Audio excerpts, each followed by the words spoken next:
All right, Howlers, let's get howling. But first, a couple quick warnings. First warning, this podcast contains adult content. Don't be a pixie. Second warning, this podcast contains spoilers for the entire Red Rising saga. Don't forget to follow us on Instagram, Twitter, Facebook, Etsy, email HowlerPod@gmail.com, visit us at HowlerPod.com, and subscribe to our YouTube channel. I'm not raising the roof today because Cassius... Because you're sad. Oh, fuck.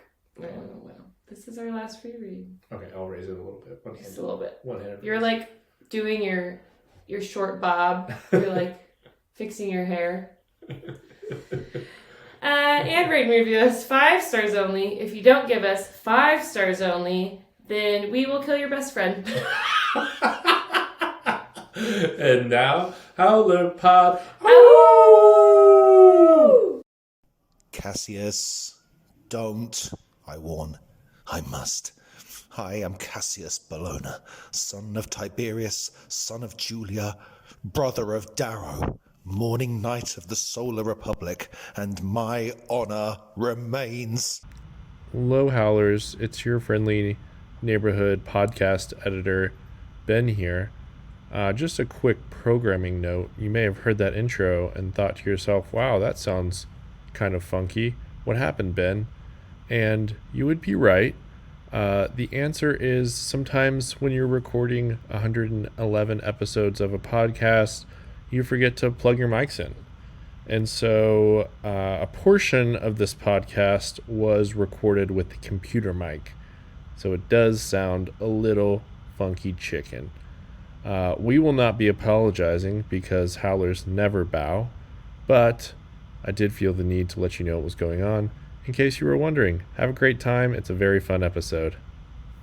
Hello, Howlers. Welcome to HowlerPod, your podcast for all things Red Rising, where every episode we dive deep to break down, celebrate, and discuss all aspects of the fantastic Red Rising saga by Howler number 1, Pierce Brown. Ow, ow! I am your host, Ben Reiner. I am joined today, as always, by the amazing Erin Ayers. Hello, Howlers. Erin, what are we doing today? We're wrapping this shit up. We're wrapping Brother. up Lightbringer. Chapter 84 to the end, chapter 89. And we're going to be joined by some special guests later in the podcast. Some very special guests, our friends. Some close Howler friends of ours. Krossland and PJ from the Words and Whiskey podcast and the leaders of the podcast network. Atomic Pylon Media. That we are on, a part of. All right. One big family. Let's load up this Star Show and shoot straight into our chapter summaries. Hopefully we don't shit our suits. Chapter 84. Oh, sorry. I made you take this one. Lysander. Hangar 17B. Lysander watches from the hangar as Atlas and his Gorgons land and return from their mission to Orpheus to capture the Edme. Atlas is extremely cautious as usual. Lysander's freaking out, man!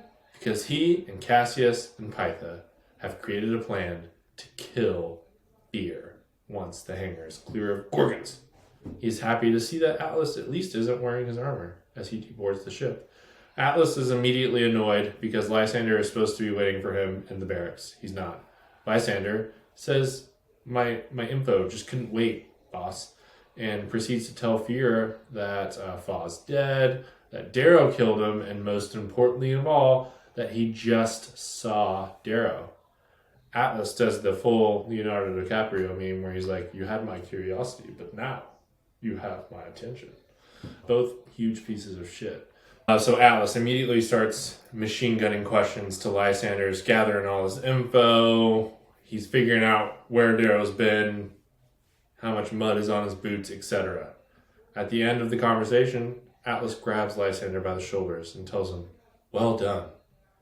Then he asks one more question. Do they know about the Edme? But the jig is up for Lysander at this point. Atlas has felt the scarab skin that Lysander is wearing under his clothes. Let's get it on! So loud. Lysander pulls his razor and slashes at the Praetorians behind him, killing 2 just as Cassius pops out and fires a pulse rifle right at Atlas, scores several direct hits. Atlas was able to activate a pulse shield on his belt, saving his life for the moment. Lysander manages to kill all the remaining Praetorians, but pays for it as Roan has shot his legs multiple times in the process. Scarabskin holds up, but barely. Kill clearance? Hell yeah! Lysander and Roan square off as Atlas and Cassius do the same. Roan and Lysander kick the shit out of each other. I mean, this is just, it's a straight up brawl, man. There's more cheek stabbing. It's a lot of cheek stabbing. It's a lot of knife stabbing. Knives are popping out of everywhere. Ammunition, guns, razors, aegis. It's all being used.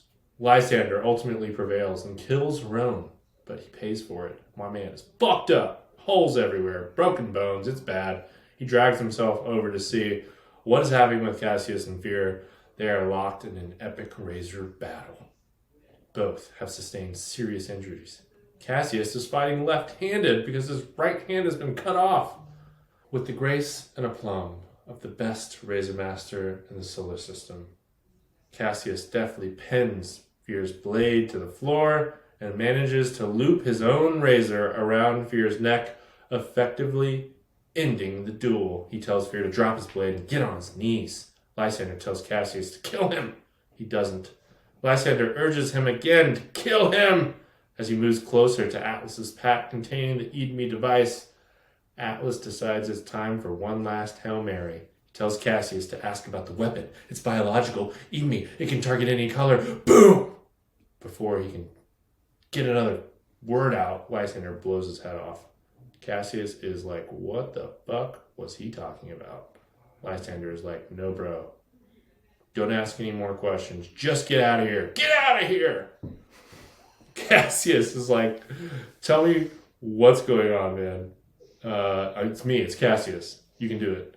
Lysander won't, and he flashes his gun. Cassius, go! He won't! Go, Cassius! The horror of the situation grips him. Lysander used him to kill Fear. He was never going to go along with the plan that Diomedes cooked up to ally with Darrow. Lysander again tells Cassius to leave and that he shouldn't try to stop him. Cassius says, but I must. He charges Lysander, who unloads the clip of his gun directly into the man he once called brother.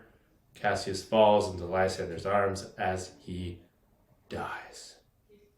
Lysander sees there is one bullet left in his clip, and he thinks about it. Killing himself? Yeah, and he then opens up the pack to see his precious Edme. Fucker. Afterward, Lysander drags himself down the hallway, yelling that assassins have attacked him and set a very convenient fire in the hangar.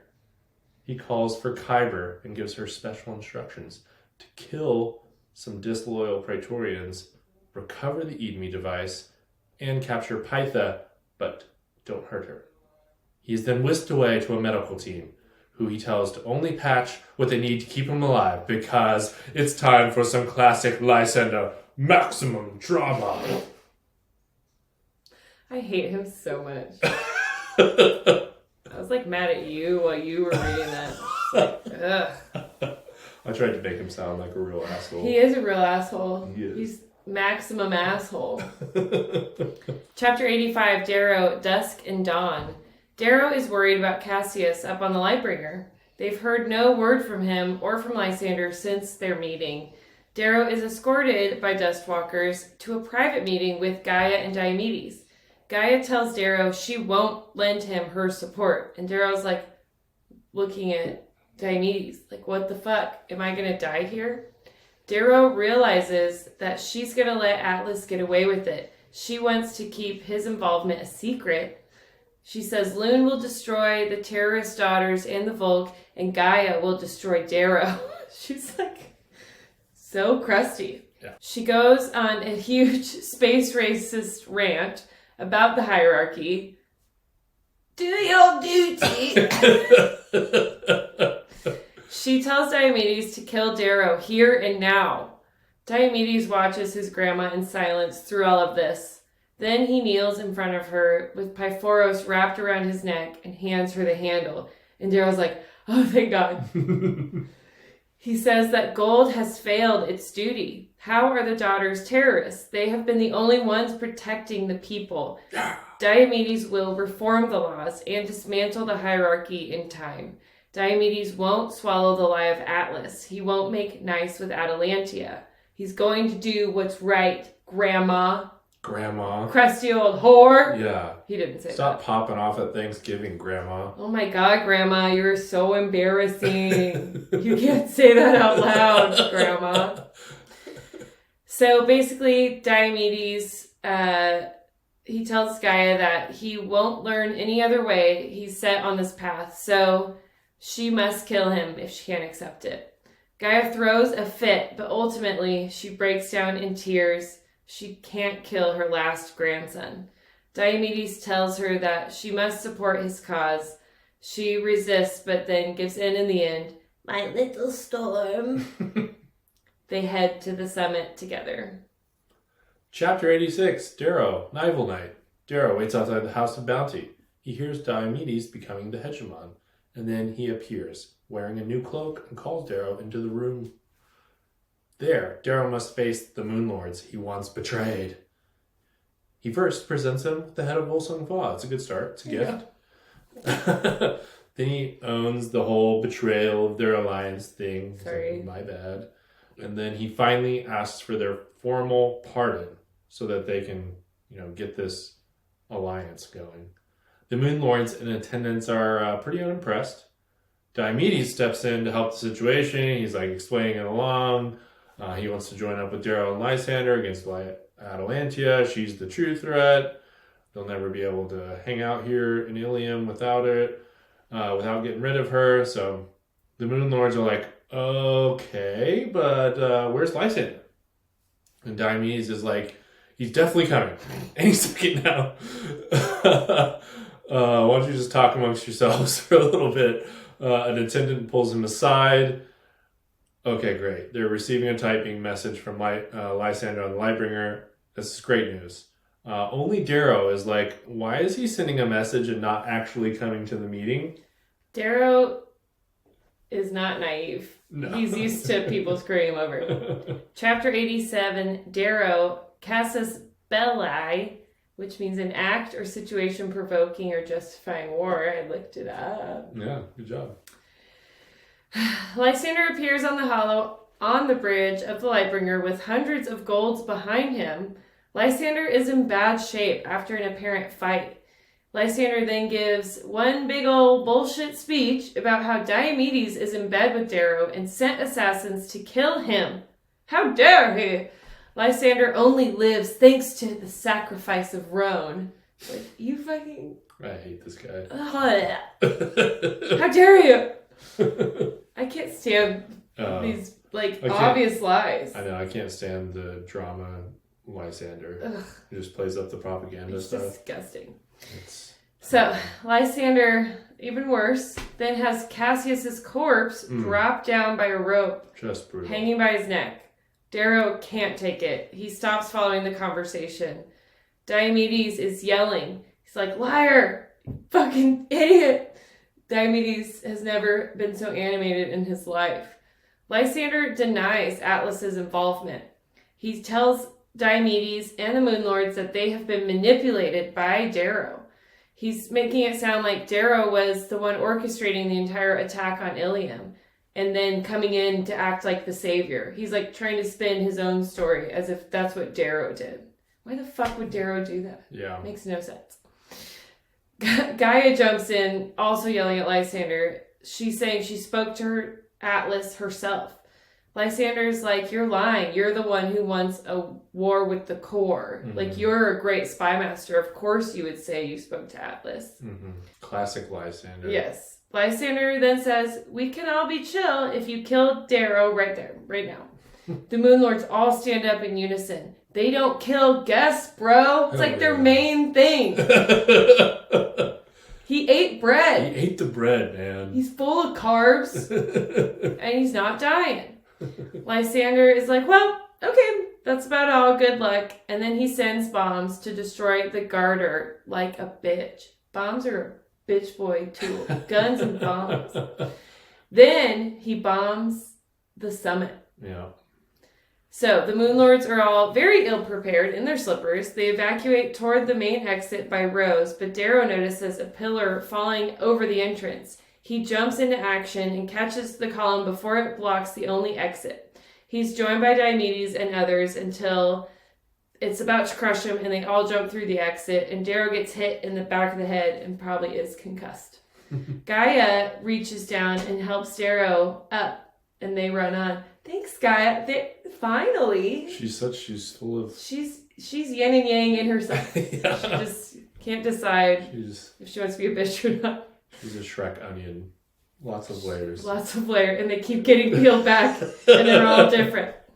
So they run on, Gaia and all the Moon Lords and Darrow. When they turn, they see behind them the House of Bounty falls into the abyss.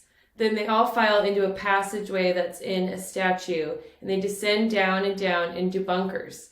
Diomedes and all but the oldest of the Moon Lords go to the garages to help those still on the surface.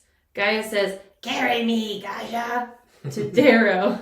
They follow Diomedes to the surface. But do they get there?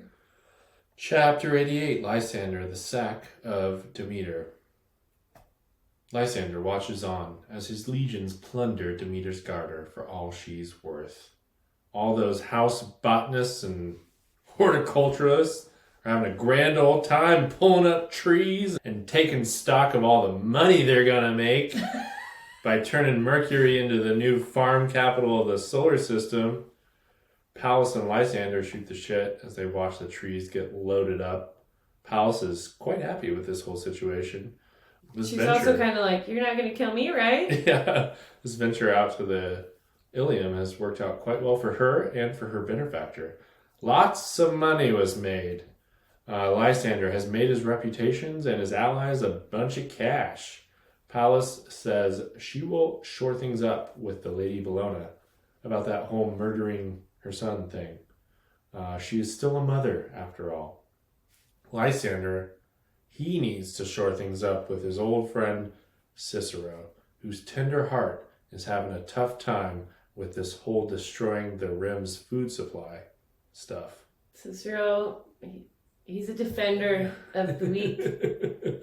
He manages to talk it through with Cicero as they watch some brown goat growers burn along with their sacred olive trees. It's really precious stuff. Next up, we've got to patch things up with Pytha, or try to anyway. Lysander had the Archimedes recovered from where it was left, and he is going to let Pytha go. He can't bring himself to kill her too. Pytha, to her credit, hates his guts now, and she is not as nice to Lysander as he would have liked. But he allows her to take Cassius' body with her so he can be returned to his friends. That whole part just makes me so mad. Yeah, thanks. It's like, she was not very warm. It's like, well... She knows that fear was there. That you're a piece of shit.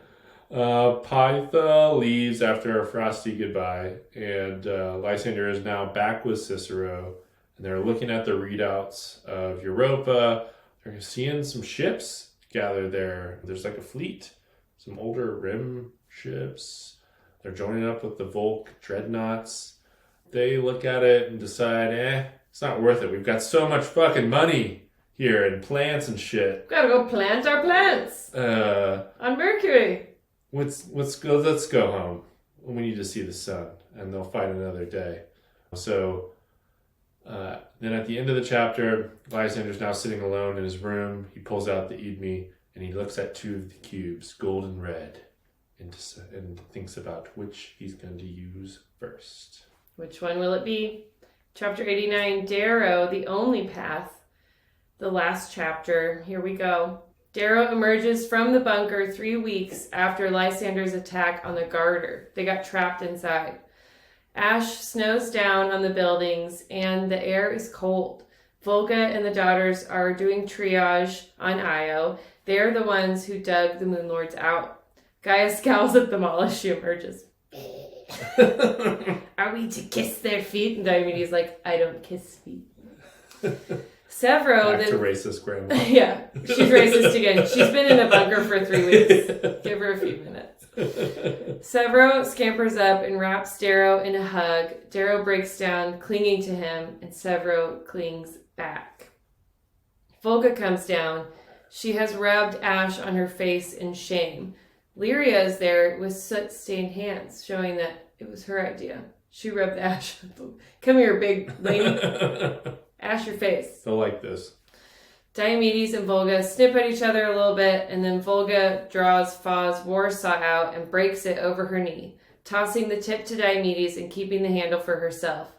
So you remember its edge and who holds the grip. Athena's like, oh, okay. Your Volga's getting really good. I can pull it out of my ass. Athena, yep, that's where it comes from. Athena's like, okay, can we get on with it before we all kill each other? They all sit down and sign a treaty where all parties are unhappy with the outcomes, which means that it's probably the only treaty anyone would sign. It binds them all to a declaration of war on the society as a whole, not just Atalante and Lysander. Get their ass. Darrow says this document doesn't mean anything. We can't afford not to trust one another. Like, we have no other choice than to do this. Ore then speaks up. She senses that they are all growing toward the light. They all represent a people who yearn for something more. From this ash, freedom will grow. Thanks, Ore. That's nice. The meeting comes to a close, and they all start going their separate ways. Volga says she'll kill Lysander. He broke Lyria's heart. See, out of my ass. Darrow gives Pyphoros back to Athena, and she tells him cows and pigs are his sentence, to feed them and don't break all their ships. She gives him it back. She gives it back to him, right? I don't remember. I think so. But she doesn't say He tries to give it to her, and she doesn't say you have to die. She's now. like, you keep it. Which basically means he's no longer sentenced to the daughter's wrath, right? The sentence is cows and pigs and grain. Darrow then thanks Ore for giving him the path to the veil, for saving his soul. Ore says that Darrow saved Cassius' soul, that he made him feel loved. And he did, brothers. Then the mismatched fleet, they all depart Io. 12 hours out from Io, they receive a hail from the Archimedes. Darrow goes into the ship. Cassius's broken body has been cleaned and clothed and is in a funeral torpedo stamped with the sigil of his house. Darrow touches his hair, still just as golden in death.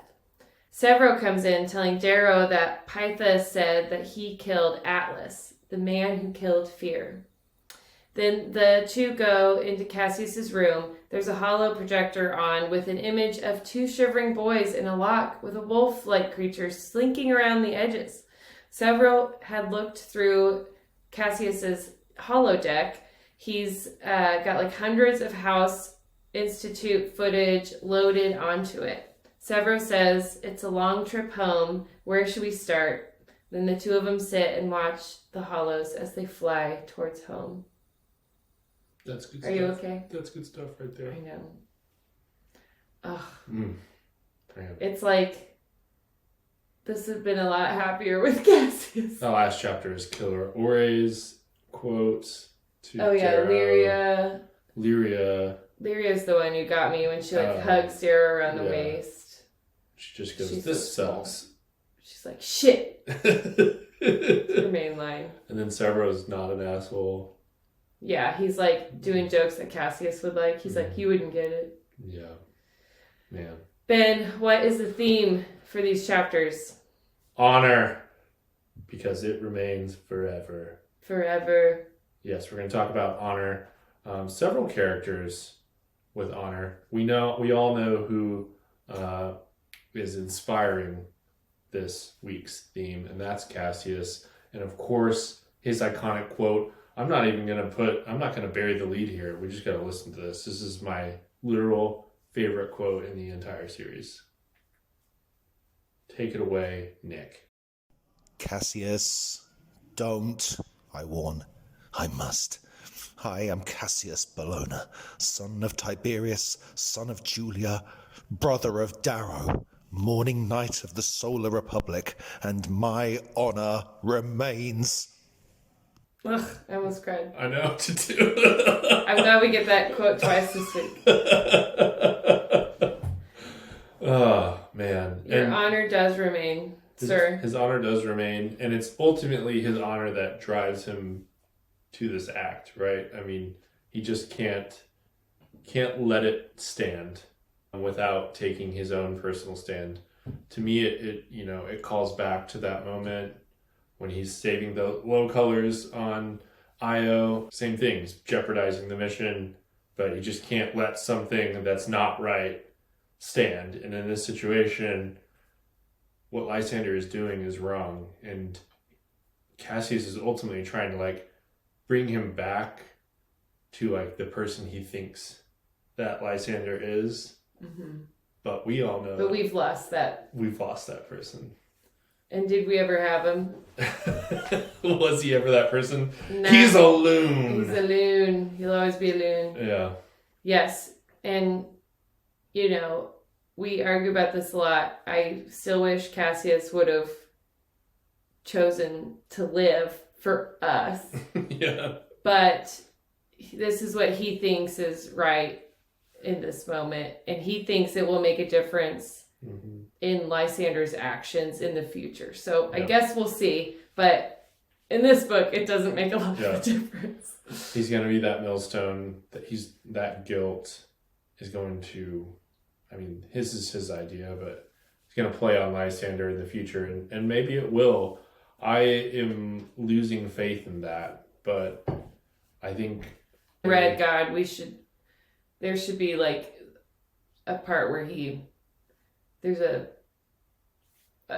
moment of a stumbling block because of this. Right. I think ultimately it'll be the inverse of this that will bring him down. That's his pride and, his just inability to recognize these things that Cassius is trying to point out to him, to himself, the lack of honor that Lysander has will come back to bite him. His honor does not remain. Yeah.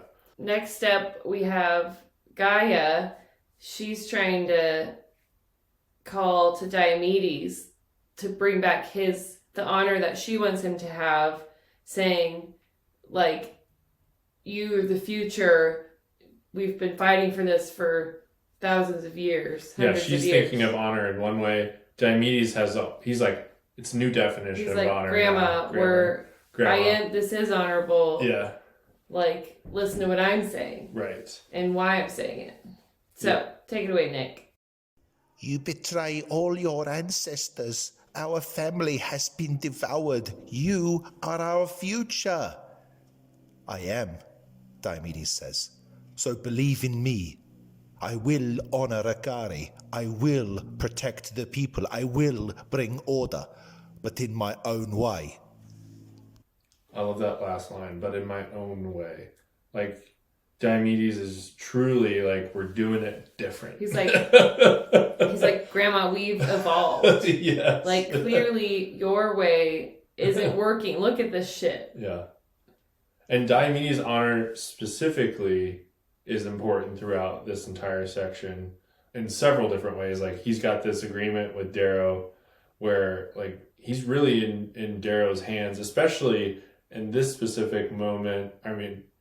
Not in Darrow's hands, but Darrow is in Diomedes' hands, especially in this specific moment, because they are completely fucked at this point. Yes. And Darrow is as good as dead at this point as well, if Diomedes doesn't take this stand. Well, it's all parties. Yeah. It's they're all fucked if they don't all swallow pride and do the honorable thing. Right. Work together. And Diomedes has this agreement with the daughters that he had made previously, and he's I'm not going to break that.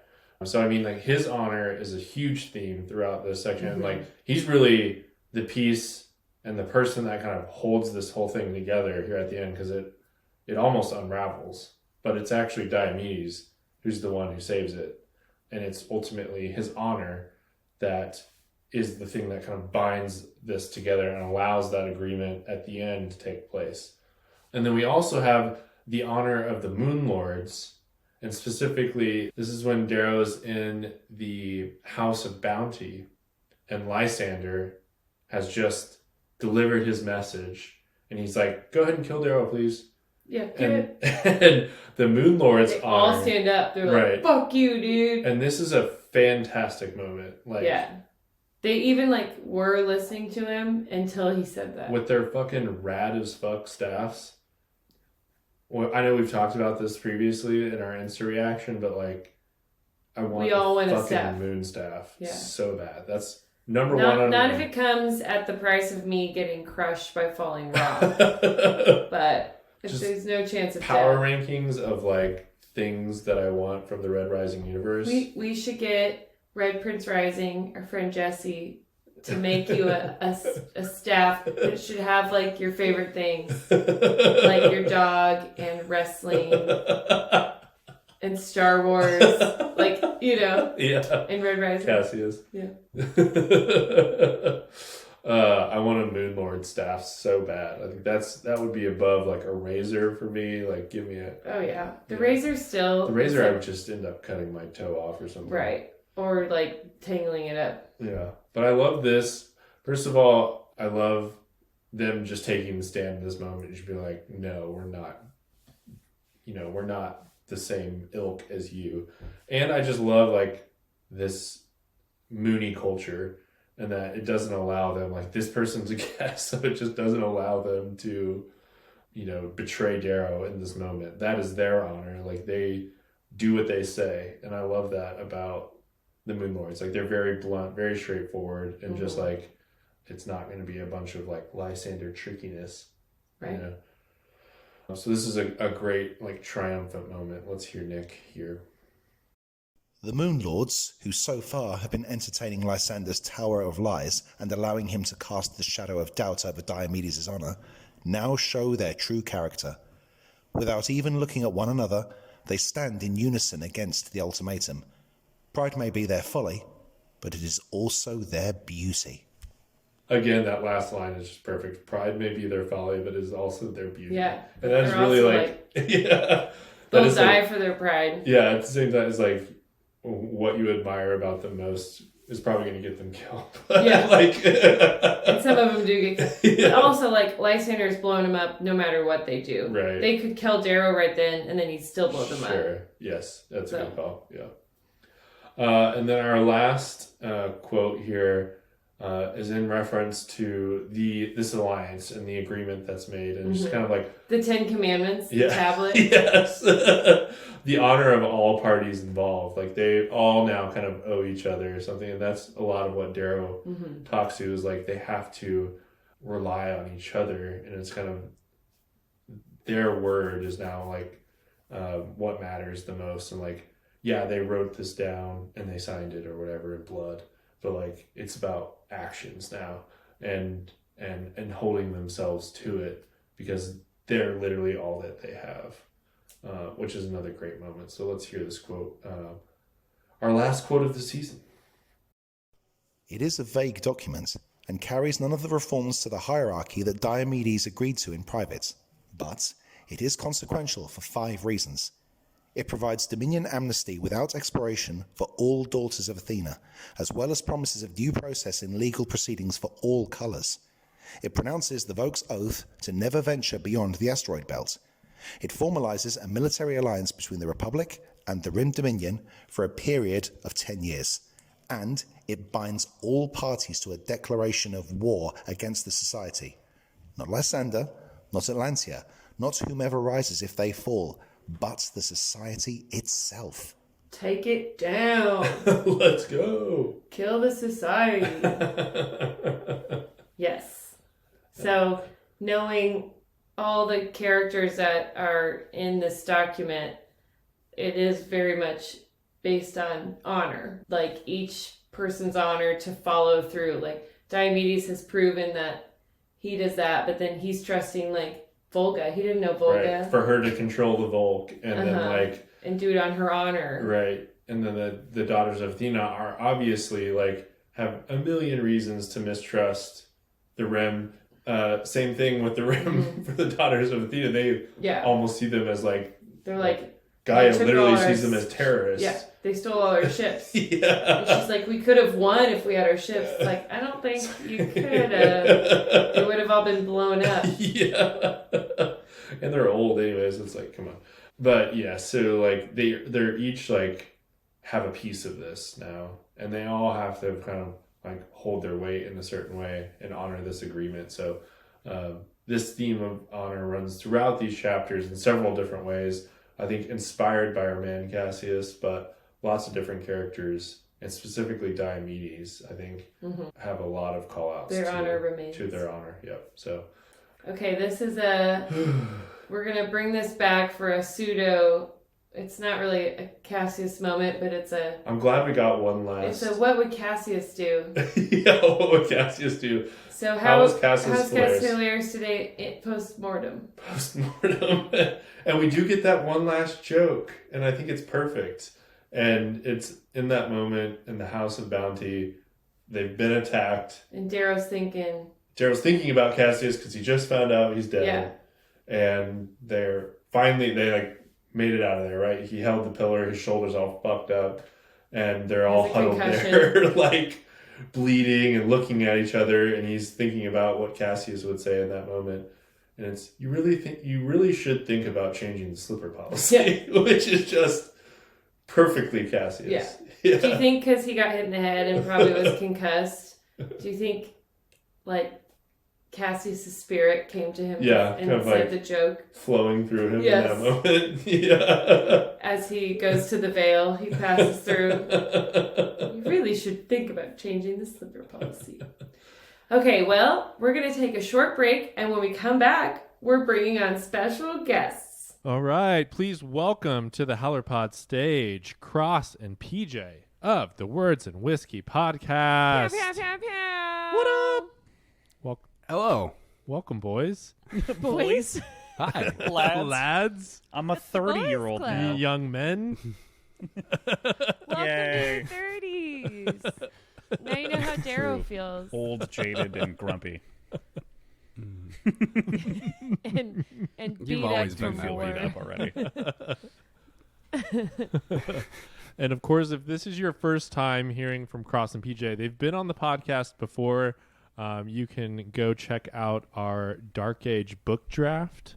Yes. I believe that was a fun time. We've also appeared on the Words and Whiskey podcast. For many episodes. Numerous 40 episodes. episodes. An entire season. 42 episodes? For the Green... With Thomas as well from Greenbone Saga. Yes, we talked all about the Greenbone Saga together with these guys. We also did a couple Red Rising episodes, I believe. That's right? my 42 number, by the way, because it's like a lot of Greenbone and then a little bit of Red Rising. And then Kross flew to KC, and the three of us drove to HowlerCon together. Yes. So now we're in-person friends. We're for real friends. Yeah. Yes. And Ben's met PJ in person. Very I true. have not. I have. So he could be real. I don't know. I've seen PJ. He's very tall. I've heard that. Yeah. Yep, that's true. We Ben's ate tall a bunch of Mediterranean food and drank a bunch of good beer and whiskey. It was a great Minnesota. Words and whiskey. That was With awesome. words and Maybe. whiskey. Yes. So tell us, how can the listeners find your podcast? Well, Google's great. We're really good on Google. We're really there. No. And if nobody has listened to your podcast before, Yes, tell us about what it. is it? What it's about? So you can find us anywhere that you can find podcasts. We're Words and Whiskey. If you want to find us on our website, wordsandwhiskey.show. We're available everywhere that you can imagine. We're just kind of as a quick summary, and then I'll let PJ interject too. The whole project started because PJ wasn't a very big reader, and I was like, I think that I can get him into reading with a couple of my favorite sci-fi books. And so we started with a little bit of Blake Crouch on the side while we were practicing, but Red Rising was our first initial and always perpetual love, because I needed to make someone else read this series with me, and this was my way of tricking someone into doing that. So yeah, since we've covered Red Rising, all of the Mistborn series, obviously the Greenbone Saga, and we are continuing now into the First Law. So we're in the middle of the Blade itself. Ooh. And And Cross, you're the one who I got me to read that, know. and it's so good. Ben, you got to start. We need a guest for episode 1. I'm going to. Aaron, Really do you want to come liking it. on? I have a guest for 2 and Yes. 3, but Not you. Ben, if you finish it, you can. You got 3 weeks. That's 2 straight episodes of you flipping me off. I love by it. the way. It feels natural. But it's a quick read. You could read it. Really. I know. I need to. I have it. It's going to be my next read. I'm trying to get the book that I'm reading right now finished, but this podcast keeps fucking getting in the way of me actually. It truly finishing This it. is your fault. Yeah. I definitely get that as I'm rereading again another book that I've already read. I know. And I keep picking too long of books. Like it's like a good 600 pager, and I'm like It's what we love. a solid 375 in right now. So I'm like, just I get me know. to the end of this I'm thing. still on Yeah. the Wise Man's Sphere still. Yeah. I got past the fairy porn though. I told you it was coming. I've heard it a lot. I was like, I feel tainted in my like read of how long a short book is, because like the Blade itself feels like a quote unquote short book based on what we've been reading, and it is 501 pages long. well, then you read something like Murderbot, and you're like, "Where's the next page?" I know. It's Like, 140 what the fuck? pages. It was Yeah. the shortest book. I literally breathed out, and it was over. So you get used to it, PJ. Book life. Book life, big Yeah. books for life. PJ, did you want to add anything? Yeah. As a little bit of a teaser for the future, Krossland's actual reason for getting me to start this podcast, the mastermind reason, is to get me to read The Dark Tower. Mm-hmm. And that series is coming up soon. We almost did that next, but we chose The First Law instead. I'm extremely excited for that. I've never read that. See, Ben, you can be the guest on that one. Hey, you should read it. Isn't it Stephen King? It is. That's scary. It's not that Yeah. scary. If you can get past the first book, you're No, good. the rule is you Great. have to get past the first book, and then you're good. Yeah. That is true. Makes me want to read. The other feature of our show is we have a cocktail every episode, and Krossland and I had a plan to do an Erin and Ben theme tonight. did. I don't know if Krossland actually did that. Did you? Okay. Is So it tequila? Good thought. I made a fancy schmancy old fashioned for Ben. Nice. It is a rye maple old fashioned with a lemon peel instead of an orange peel, and using my way too nice 15-year seagrass rye. Fancy. So yeah, it's In honor of Cassius. delicious, high proof Yeah. Eagles respite. Yeah. And Ben. old fashioned. I made a Negroni, but a modified Negroni because Negroni sisters for life. But Yes. shout out the Greenbone Saga episodes. Yeah, so it's a solid spin. I added a little bit. I like adjusted the ratio to fit, and then I also threw in a couple of dashes. Did you do it No, I did not do spagliato? spagliato. I did not buy myself. Yeah, Didn't mix not it this up. time. Yes, both Cross and PJ make some very impressive I cocktails know. on their show. My main regret from you visiting was that you I know. didn't make Next time. a Next time. cocktail. I know. We spend a lot of time. That's why drink we a lot have of to beer, go. We all got to the go to Howler North beer. Carolina so that he can make us cocktails. And then Ben and I are drinking Topo Chico. I know. Nope. oh, it's high noon. I knew. Whoops. Don't even know what it is. What was behind? And mine's strawberry and Ben's is lime. That's And the good. one he spilled on the floor was also lime. Lime. Yes. 'Cause There's he's a wasted. lot of wires around here. Well, cool. We appreciate you guys so much for Yes. joining us. Some of our favorite people to talk to, and very excited to talk about the end of Lightbringer. Wow. Made So it.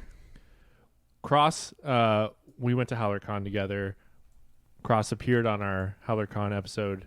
He got to talk about his Lightbringer feelings at that time. But PJ, as part of the function of their show, he had to wait. She wasn't allowed to go to HowlerPod.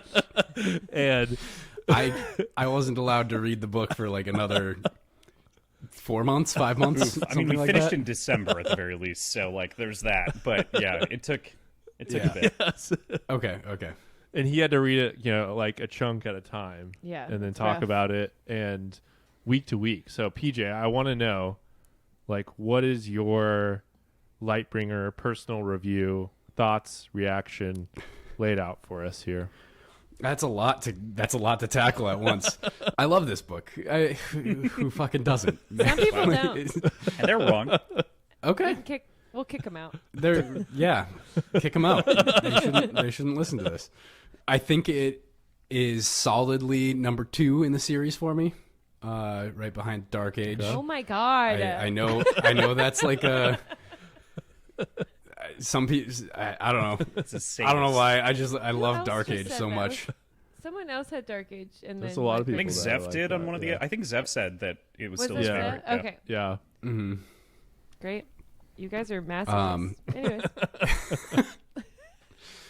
But I felt like all of our perspectives and all of the auxiliary characters that we get throughout the story have so much more depth than they have in the past. Their emotional states are really forward and great to experience. I loved all of the Rim and all of the extra sort of exposure we get to that. I've always been sort of enamored with their culture, and this didn't disappoint in that sense. Yeah, we've been talking about that the last few weeks here, how much we're just enjoying the journey out to the Rim and how awesome that's been. Tell me about reading it week to week. Did you peak? Did you have, like, how tough was that, first of all? And then I know that you do a lot of, like, predictions while you're going along.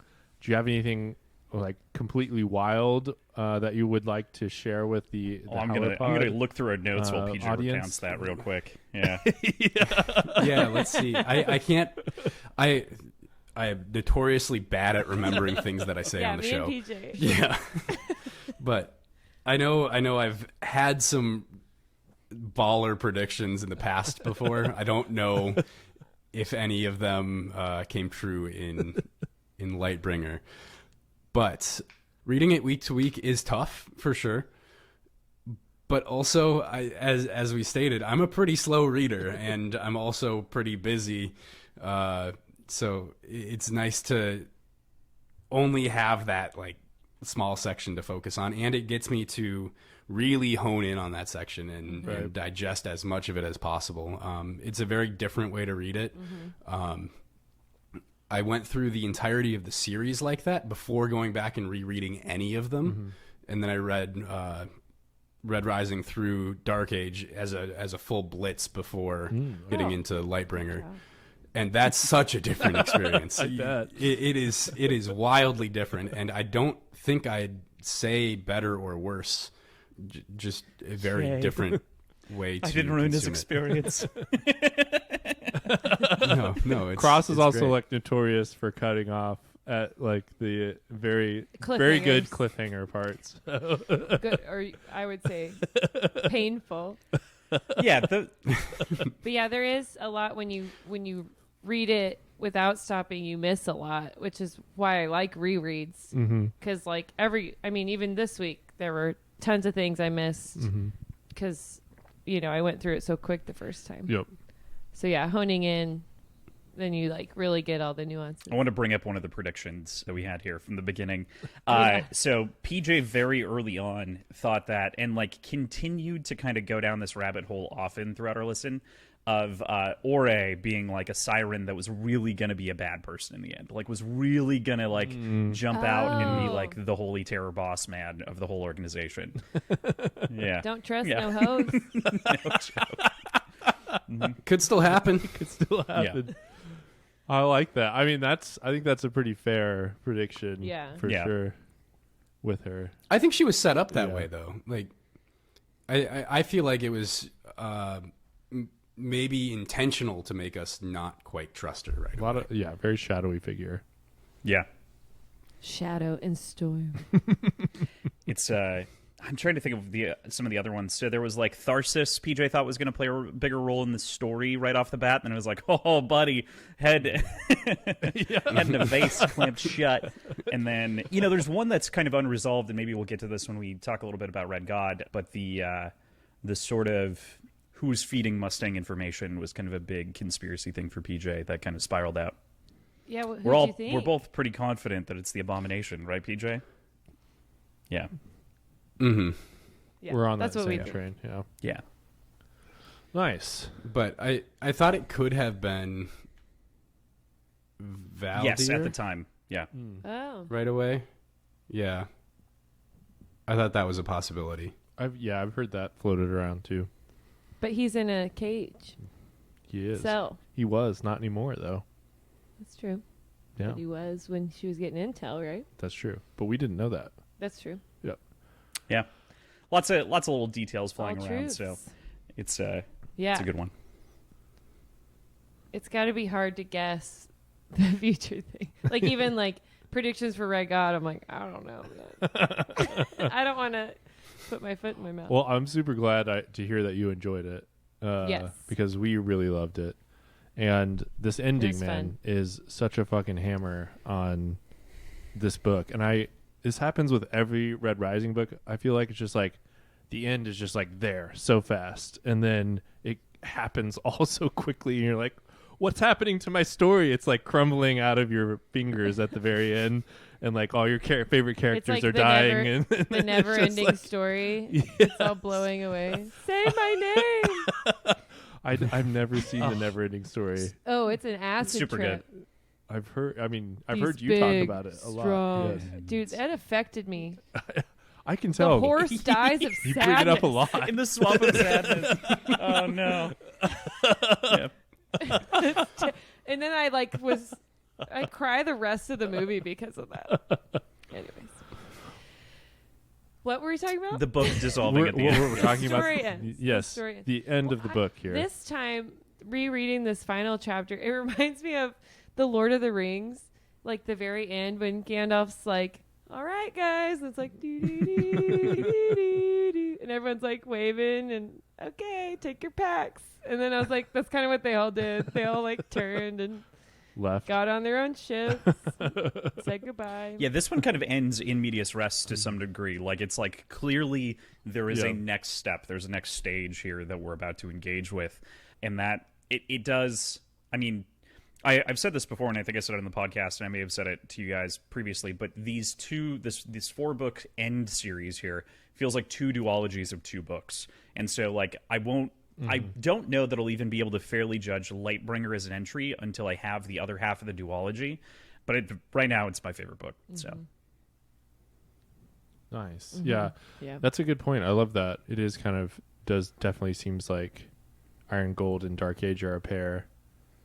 Lightbringer and Red God are going to be a pair here, especially kind of how they're separated in the timeline a little bit. So let's talk chapters 84 through 89, and where else can we start but Hanger with Cassius? 17B, baby.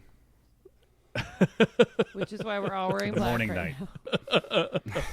Yeah. Morning. Get it? Morning. We are mourning. All right, what do you guys think? Was this like a fitting send-off for a fantastic character, or gone too soon? What are your feelings? Were you like pissed I think off? both can be true. What do you mean that's a good fitting? call. Yeah. Like, this is not a fitting execution for our boy. What do you mean? Yeah. I mean, I think that it's a great like swan sure, song yeah. to his character. Yes. I know. I hated it. Tell me about it. I just wish, like, even again, when I read it again, I was like, and this is just my second read through it, this reread. And I was just like, I feel the same way. Like, why didn't he just leave? Lysander gives him, like, so many opportunities. And it's like, he even is, like, holding the gun, like, dude, fucking go. Like, I just wish he would have gone. And then he could tell Darrow about Edme. Well, we still, but I Like, don't Pytha think doesn't know he that. can Why tell doesn't him he about say Ivy. I don't what- think at that point. I think Lysander is past the point of letting him go. Personally, but yeah. But I would agree. I think he might have let him go. He's saying turn around and leave. But it's Cassius. Like, why? He does this earlier in the book. I'll fight all of you. His character is set up to do this. He goes and saves those low colors when he's like putting the whole mission in trouble, but Darrow goes and saves him. But this is the exact same situation. He can't just let something slide like that. I'm just And saying he could go tell Darrow and then they can fix it together like they always do. Brothers. but he has a he feels a responsibility Exactly. for Lysander, and he explicitly tells him, like, if you're going to go through with this, I'm going to be the millstone around your neck. Like, Yeah. But he's Lysander's not turning just gonna- into a psychopath, so he don't give a fuck. That's true. Yeah. You don't think he gives a fuck at all? He seems to be doing okay when he's like, I'm going to be rich with all my plans. This is me, like, I don't know. I see him, like, a lot of that is kind of a front for, like, you know, killing the boy and just, like, but I do think, like, there's Becoming a definite haughty gold. an emotional weight to that situation. And That's going to eat away again, at him. I'm sure we will see it come up. I'm hoping it makes him trip and die in Red God. I- Have to Pierce play will into give it. Yeah, just to kind of add into what you guys are kind of both saying to some degree about Lysander specifically, I feel like one of the things that I found most interesting on sort of this reapproaching of the end again with a little bit more time, because I went from reading it into reading it on the show, and then like we didn't really take a break, so I haven't had like time to process outside of like literally processing. And if you think about where Lysander is right before the end of Dark Age, he kind of is the same person that we're seeing at the end of Lightbringer. It's almost like seeing Cassius woke something in him again, where like the little boy came out again, and now he shot his own little boyhood, and like that's dead, and he literally killed it. He killed his own childhood. He signed that death certificate by shooting it, and he can't blame Octavia for that anymore, which is one of the things that I think is really important, is that this is a path that he has now chosen. Right. Exactly. And I see it as like his next step. But yeah, I mean, as far as like Cassius, he can't walk away from that situation. I don't know. You Like, all know we that I all- like a happy ending, so I'm going to fight for the what if. What if he walked away? You know. I just like Lysander already told him that he used him. I know. So do you really think he's going to let him walk away and not I just think- like I do. blow up that ship as soon as it flies away? I think Lysander was going to let him leave, at least for a while there, until he started running forward, obviously. Even the second time through. I'm like, he's letting him go. He's very adamantly like, I will shoot you. You need to leave. Right. The sort of second half of this question, to me at the very least, is do you think that Lysander, or do you think that Cassius would have actually killed Lysander, or did he intentionally stop that hair's breadth from his heart? Yeah, I don't think he's. I think he's fully in sacrificial mode. Like, he's not trying to kill Lysander. Yeah, I agree. yeah. I think he's purely understands the situation, and he's like PJ said, if you're going to go through this, then you're going to have to kill me, and you're going to have to carry the weight of it. And that's just it. Like, he can't. I don't think he could kill Lysander just because of his love for him. No matter what, he loved him through all of that. And not just love, but like he feels responsible for Lysander being this monster. Mm-hmm. Yeah, like he could have done something differently. Yeah. Speaking of monsters, do we want to talk about Anyways. Atlas? Yeah. Because Atlas is a fucking monster in this section. Or Roan. I mean, like, Fucking God. psycho. Both of them. Dude, and yeah, this fight scene is Well, that's what legit. I wanted to throw this out there. Did we get robbed of like seeing kind of an all-time duel between Cassius and Fear Knight because we were watching Roan and Lysander? It would have been good to see both. I mean, Or is it we is it just more see the fun end just to of it. kind of imagine and see the it's end? another like yada yada, and then Cassius Cassius got him around the Well, neck. it's also like yeah, I don't know. Like the more it can get more epic in your head if you're imagining it yourself and just kind of seeing the end with the beautiful move that Cassius pulls off to like. Because yeah, we don't see Cassius duel after the My Honor Remains. Yeah, Cousin we really don't duel. get to see him in action ever. We get a lot of yada yada. I mean, we with see him Cassius flying around fighting obsidians, but for like 10 seconds. Loses a hand Yeah, Right. beats off page. him left-handed. it's like my name is Inigo Montoya.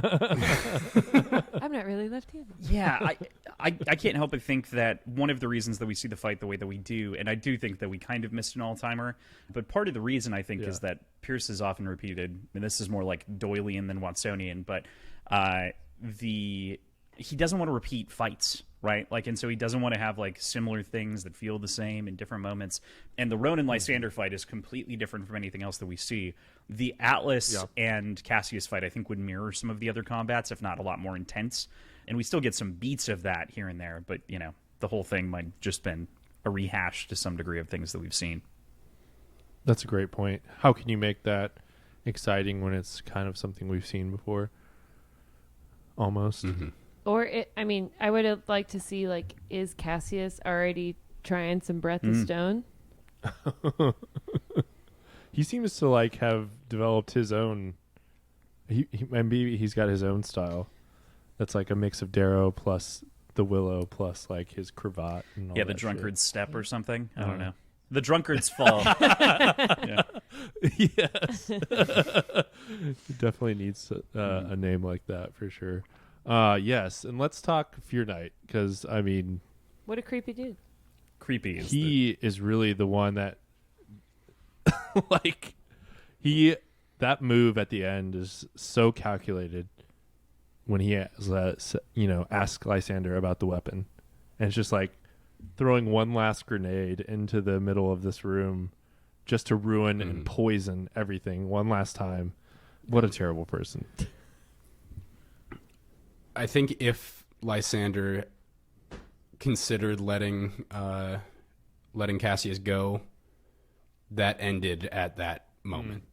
Yeah. Also, if we want to get back into sort of the harebrained ideas that I've got about this series, I don't think I was going to bring that up. I'm so entirely glad that you dead. did, because that was one of the things that PJ has rattled on a little bit about.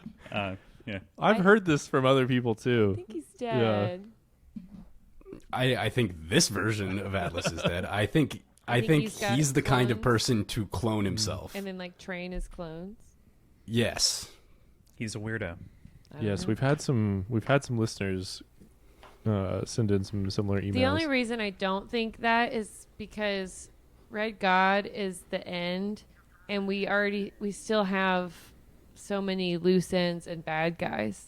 Yeah, if Like, we have a I feel clone like we don't Atlas need pop to out. add another clone in. We already have a fucking clone, and we don't know where he is. He's being creepy somewhere. I agree. Doesn't seem like we're spiraling fair. out anymore. We're spiraling down. Yeah, we're no longer the galaxy moving outward. we're starting We're a supernova. Yeah, we're coming in. Okay. Did that make sense, science? The end of a supernova when so, it collapses back Sure. in, yeah. Thank you. And then it explodes again.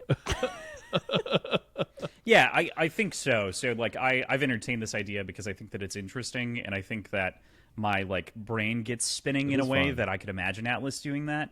But Yeah. part of this, and again, I bring up, like, Doylean versus Watsonian logic, and that's, like, external, like, meta text versus text that we read in the book. And the sort of part of my brain that spins in the direction of Atlas is shut down by my Doylean part of my brain, which is like, well, the purpose of the clone is to illustrate that you could change your behavior. So Atlas creating clones of himself that don't change their behavior kind of makes the other clone a moot point to some degree from like a meta constructionist standpoint of like a writer trying to build a story. So like that's where my brain goes with it, which is so specific of a reason that's extra textual for why that couldn't be. But that's my thought. Yeah. I just feel like Yeah, we don't need also him. true. We got enough. We got to kill Atalantia. Ooh, maybe Lysander and Atalantia I think will he's kill each served- other while having sex with each other. Yeah, and I think he's like, he's served his purpose to the story. You know, like, I'm not sure what else a Fear Knight clone, like, brings to the story. Mm-hmm. As far as, like, adding to it. You know, it adds another obstacle, obviously, but, like, I don't think we need that at this point. And then how about how badass Roan Oh, is? yeah. It's a great fight. I did want to bring this up. We didn't get Lysander doing his mind's eye at all. Like, that's how he won in the Ladon. And, like, you know, this is like the fight of his life. And he's He talks about he's like using the mind's eye to not freak out.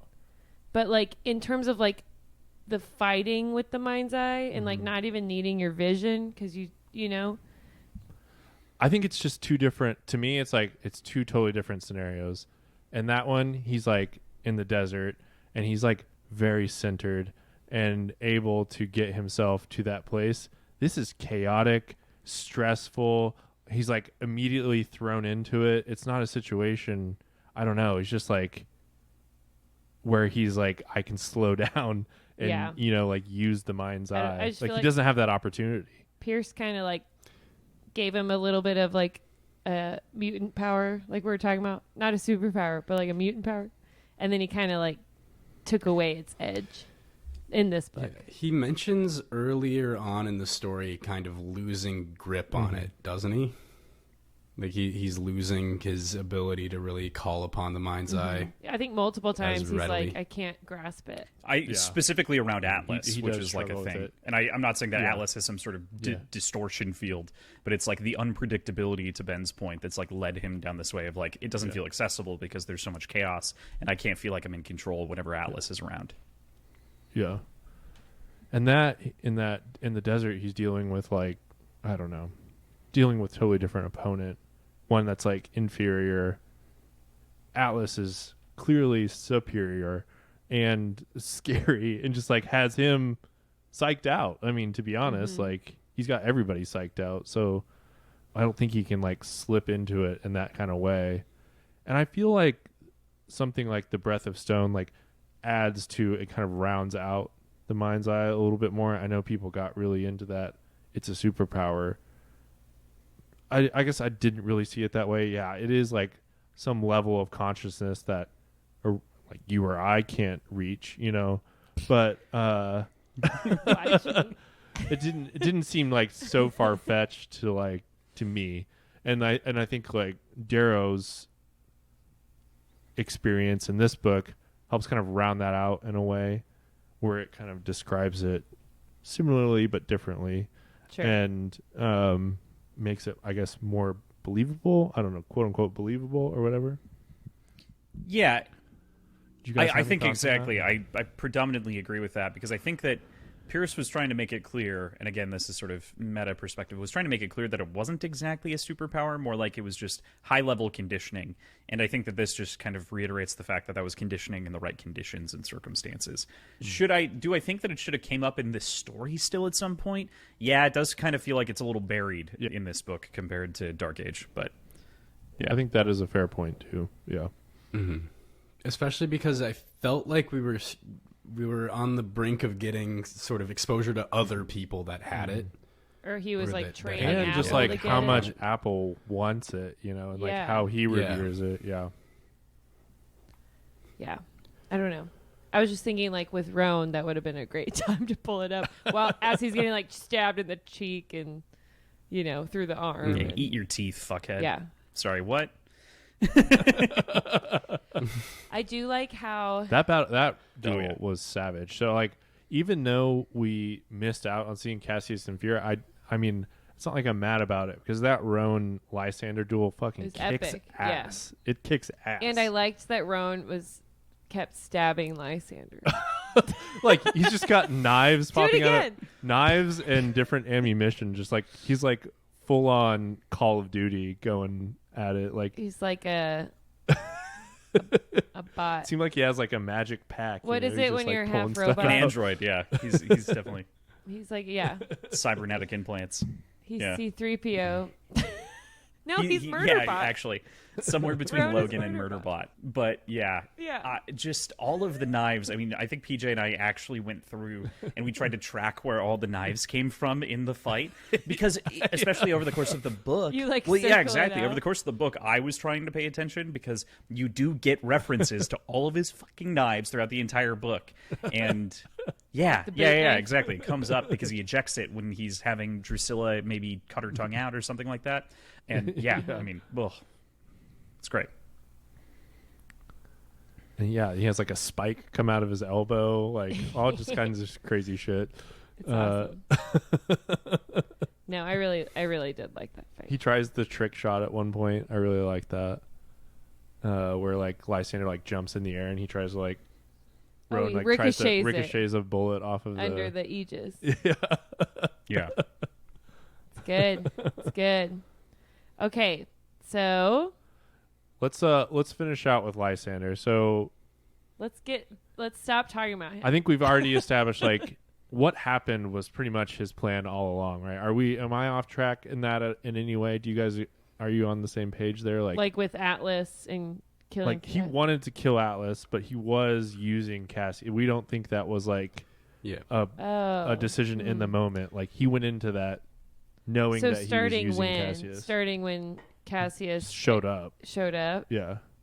Yeah, I agree. I think that he was always going to use Cassius as the fall guy for this assassination even if it failed plot. And Lysander was left alive somehow. Even if it failed, even if Cassius got away, I don't think he was ever going to team up with Darrow in the ring. This is kind of one of those moments, not like full Morningstar moment, but where we're in Lysander's head, but we're not seeing all of the information. Yeah, right. Yeah. I kind of believed, I think, I didn't consider that he was lying about, like, when he's shaking and he's, like, flashing back to the pandemonium chair.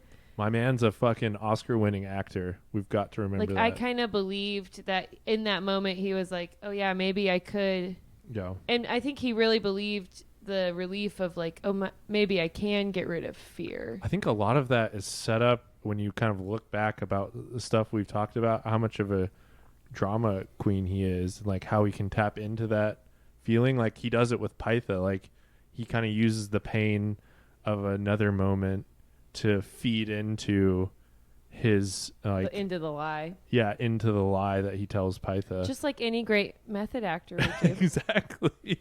Just like Fear himself might. Fear himself made his own little protege, which is what he wanted. Like I'm interested definitely on the side of like, did Lysander, escape, and kind of the intent here. And I think so. I think I'm totally on the page of like, I think he planned it the whole time. I think there was no other path forward. I think Cassius was kind of a fall guy no matter what, and getting rid of fear was the end goal here.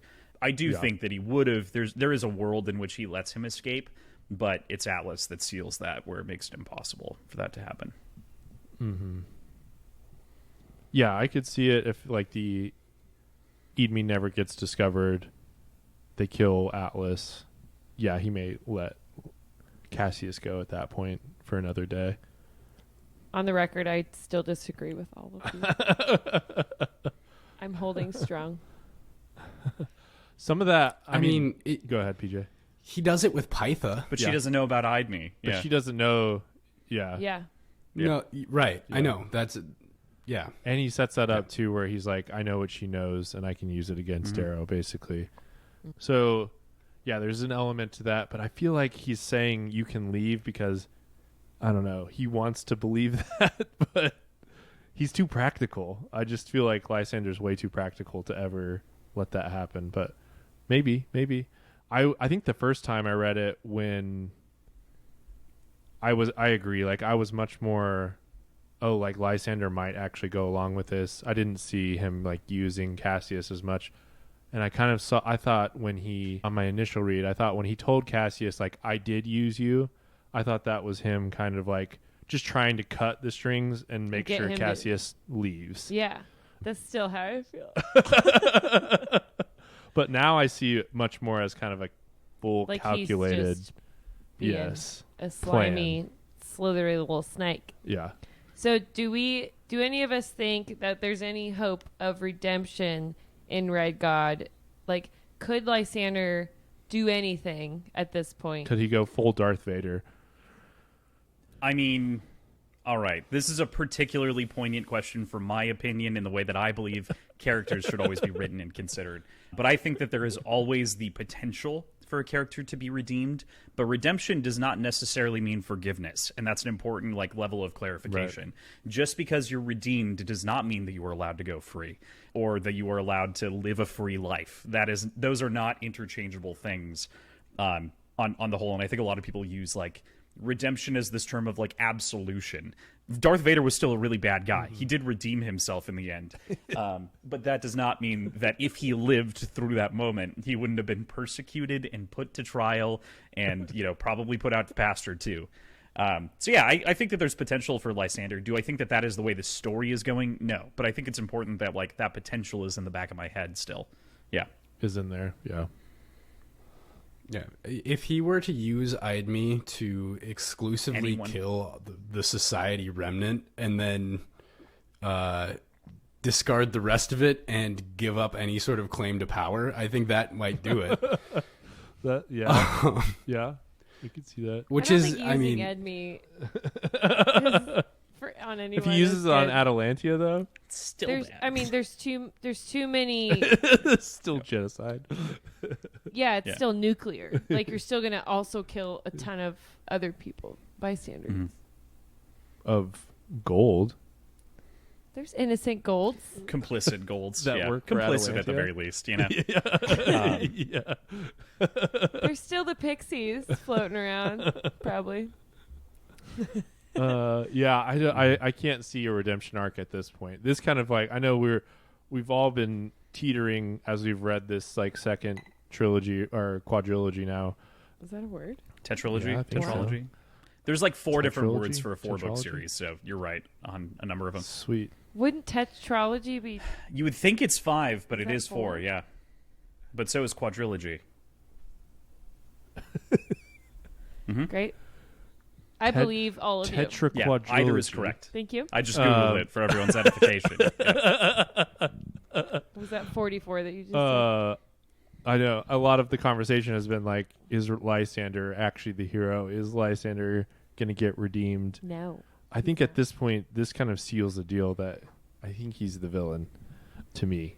I just don't see him coming back from this. And I think we've got how he's going to get ruined now. And that's, I think his reputation has to be called into question at some point and just I would love to see him just completely ruined on a level, like reputational level first, and then kind of see everything crumble. I think that would be the most satisfying end to Lysander at this point.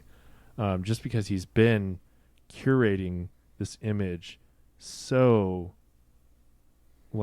he's just been crafting it over and over and over again, and he's so careful with it. I just want to see that part crumble in front of his face. That would almost be more satisfying to me than him dying or whatever. It's just him seeing this image of himself shatter. And being like, it wasn't worth it. Exactly. Nobody loves me. Absolutely. And I think unlike someone like Roke, of whom I think is like, it wasn't worth it, nobody loves me, as far as his end goes, I see, to PJ's point, kind of a mad Lysander spinning out of this to some degree, where he would nuke the Society Remnant and say the only good gold that should exist is me, and like use it to that degree and be like believing that he should be the last one standing and the only person who can usher the future forward, which is the perfect sort of self-immolating end for him. And then he accidentally kills himself too. Yeah. With Edme. What if he opens Edme and just kills himself? Just doesn't realize how it works. He puts in the wrong cube. Yeah. Puts it in backwards. My last Lysander question. We talked about this a little bit on your podcast, I believe, but I want to talk about it on ours as well. We talked about Lysander's choice here at the end of his final chapter. He's got the 2 cubes in his hand. And he said red or gold. And I thought it was interesting. I didn't remember this aspect of it, but he says, which of the cubes would Selenius use first? Is what he asks himself. Not like, which should I use first or what should I do? It's like it's because he thinks that he's the light bringer, you know? I know. So that to me Very makes it seem like, because I know we had discussed like, is he talking about like, should I use red on Darrow or gold on Darrow? But to me, it's like, this is very much clearly, should I take out Atalantia or should I take out Mars, you know?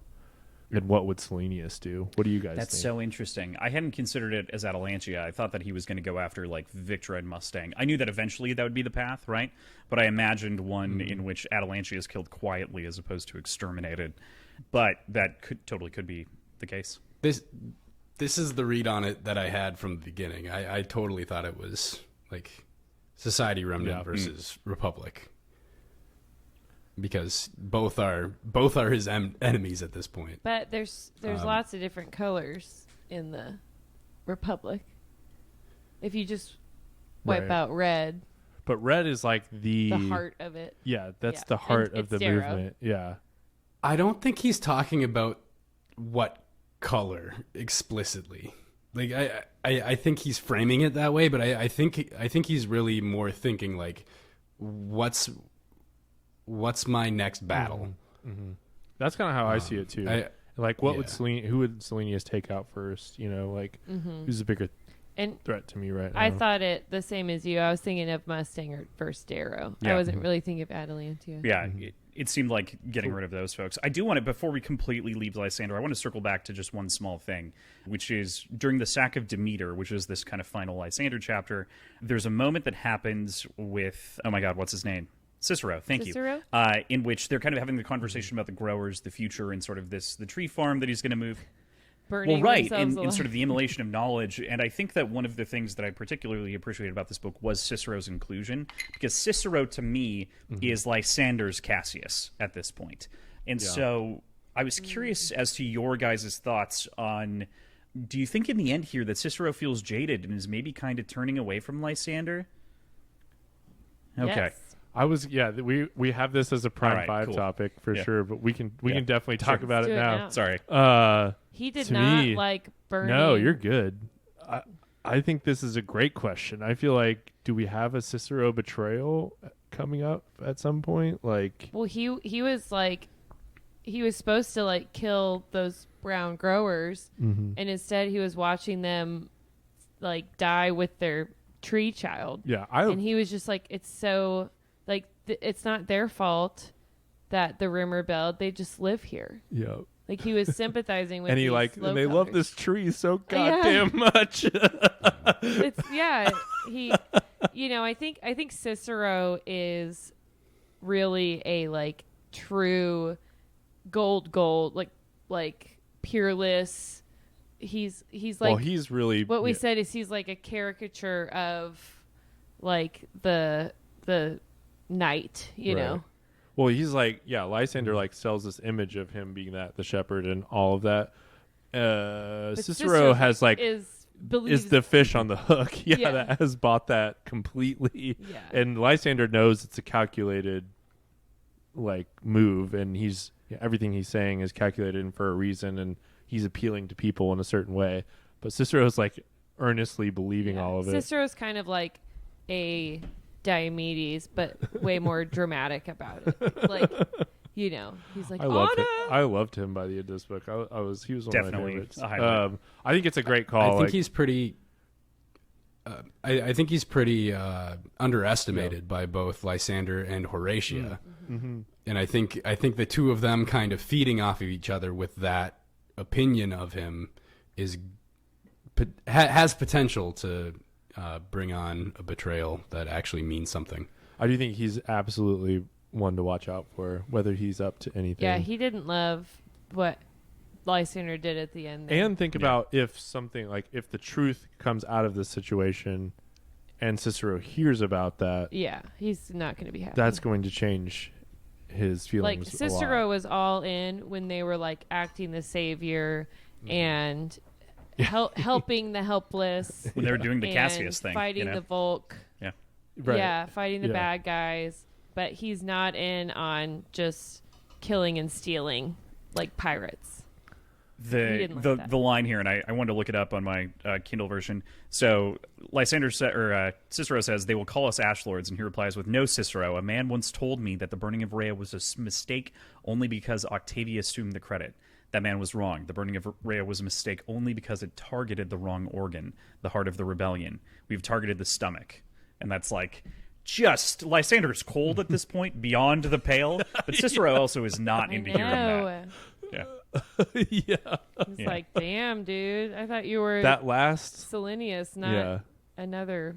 And then they Weird like night. agree to walk away, but then he takes the one last look to watch the burners grow. Like that's important. That to me is like a The very growers burn. Sorry, Still Crow's bad. Burn. Yeah, sorry. Yeah, so I think that to me is this very telling moment where it's just like, Yeah, he not all. he hadn't let it go. Yeah. Yes, exactly. Yep. Hmm. That's a great call out. Yeah, what a fun character by the end of this book. I thought he was like the biggest dumbass when this book started. By the end of it, I'm Triage, just like, Goodman. yes, I'm like, yes. I love this man. Yeah, I love this ignorant, a little bit asshole-ish. Definitely what Cassius was in the original series. If we spend more time with him, but I loved him. Yeah, But just like 100% earnest, like Earnest, is yeah. the word. just For He's sure. earnest, and he can tell that Lysander is not being completely forthcoming. Yeah. And he does not like that. Mm-hmm. He's like, this is weird.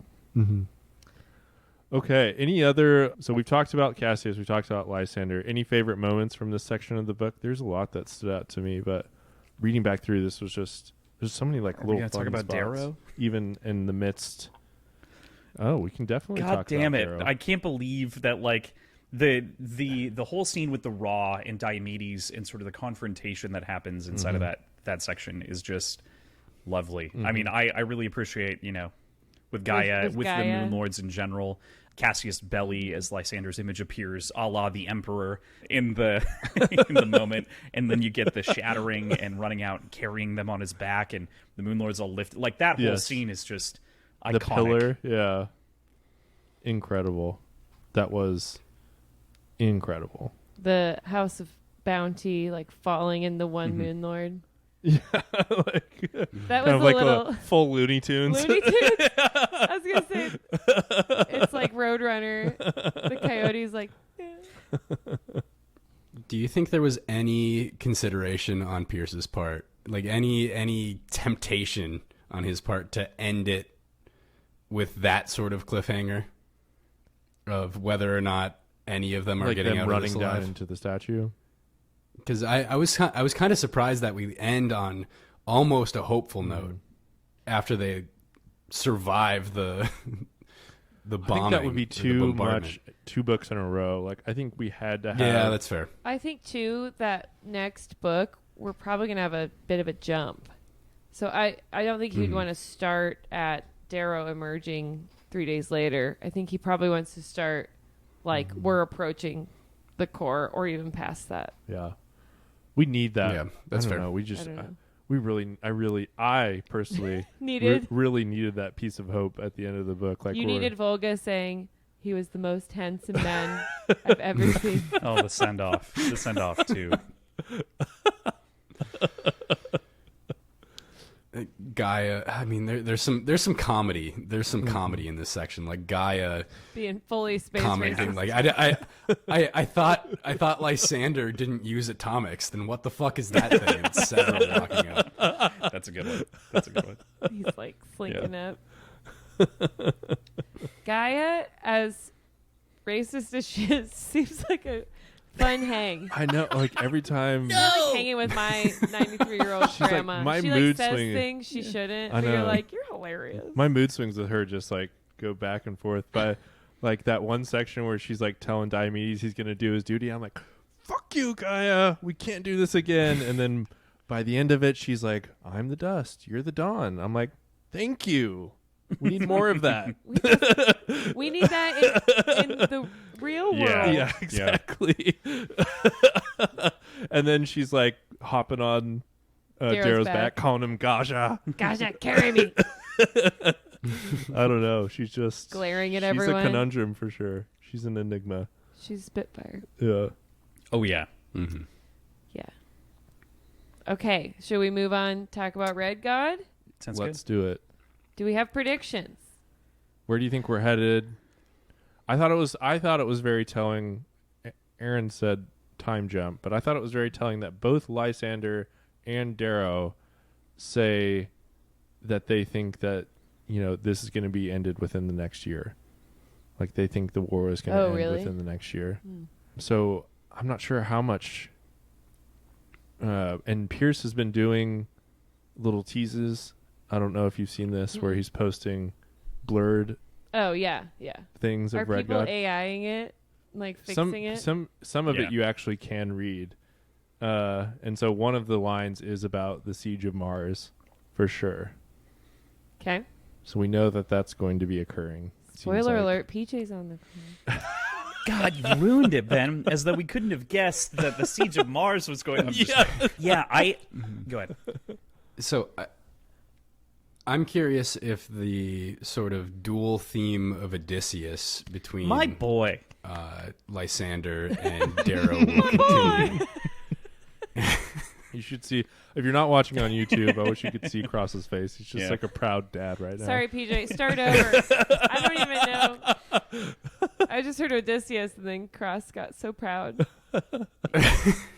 Well, okay, so it's almost sort of like both Lysander and Darrow are stand-ins for Odysseus through the Odyssey within this story, and I'm curious if that'll continue through Red God, if we'll see that parallelism or if they'll diverge. Have they already diverged? You tell I me. mean, no. So, like, there are a number of comparisons, and obviously, like, the biggest one, if we're talking about the Odyssey, is the coming home to all the suitors, Yeah, they're right? both But there aren't going any home. suitors in this outside Yeah. of the war, I guess. So, I find this book to mostly be the Odyssey until the end. Obviously, that's why it's Homer quotes all the way down for the most part. But, yeah, circus! But, yeah, so I do believe that we'll see a little bit more of the Odyssey, but then we have to see resolution, right? And one of the things that Homer isn't very good at is ending stories. So I think that that's something that Pierce has to do. In his defense, it's Yeah. a tough thing to do. Yeah. Just keep making more Right. books. Endings are very tough. Yeah, I think I've made a few predictions throughout this book. Like, I talked about Lysander calling out Atalantia. He wants to duel her. I think that's a real possibility, like, for when he gets back. Just calling her into the bleeding place and dueling her and trying to kill her. I think Eadme complicates that a little bit, because I don't know if he's just going to use it. How early that gets thrown out, like, that whole thing, I just did not see that biological weapon coming. But I could definitely see, like, first part of this book, first 100 pages, Lysander coming back and challenging Atalantia for her dictatorship and seeing if he can just take over that entire situation. Darrow, he's got coordinates. We're going to meet up with some kind of, it seems like, Republic leftover fleet that's, around. He's got the Volk fleet. He's got the Daughters fleet. He needs And to what's train left them all over to of the work rim. together. And then I think what it's Maybe Shadow. important, is that Diomedes is gathering the Shadow Armada and bringing them. So, I mean, that's a pretty powerful force by This the end is of like fight. Yeah, we're getting real West Side Story with this at the end. So Alley fight. I almost said Guys and Dolls, and I was like, that's not the right one. I think it has to end on Mars. I don't know, but it feels like it almost absolutely has to end on the Morningstar / Lightbringer, like on the ship. Not on Mars. I'm of that opinion as well, personally. So I think it's got to end on the ship. They've both owned the ship. Like, a lot of our most important moments have happened on the ship. So, I don't know. I just feel like that's the most poetic place for it to end.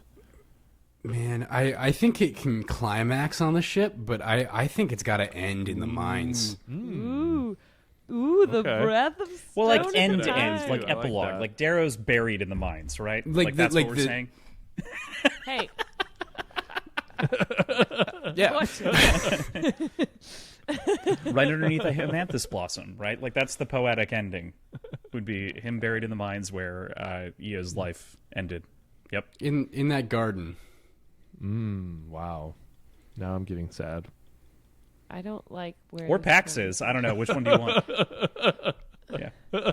I think we definitely need Victra.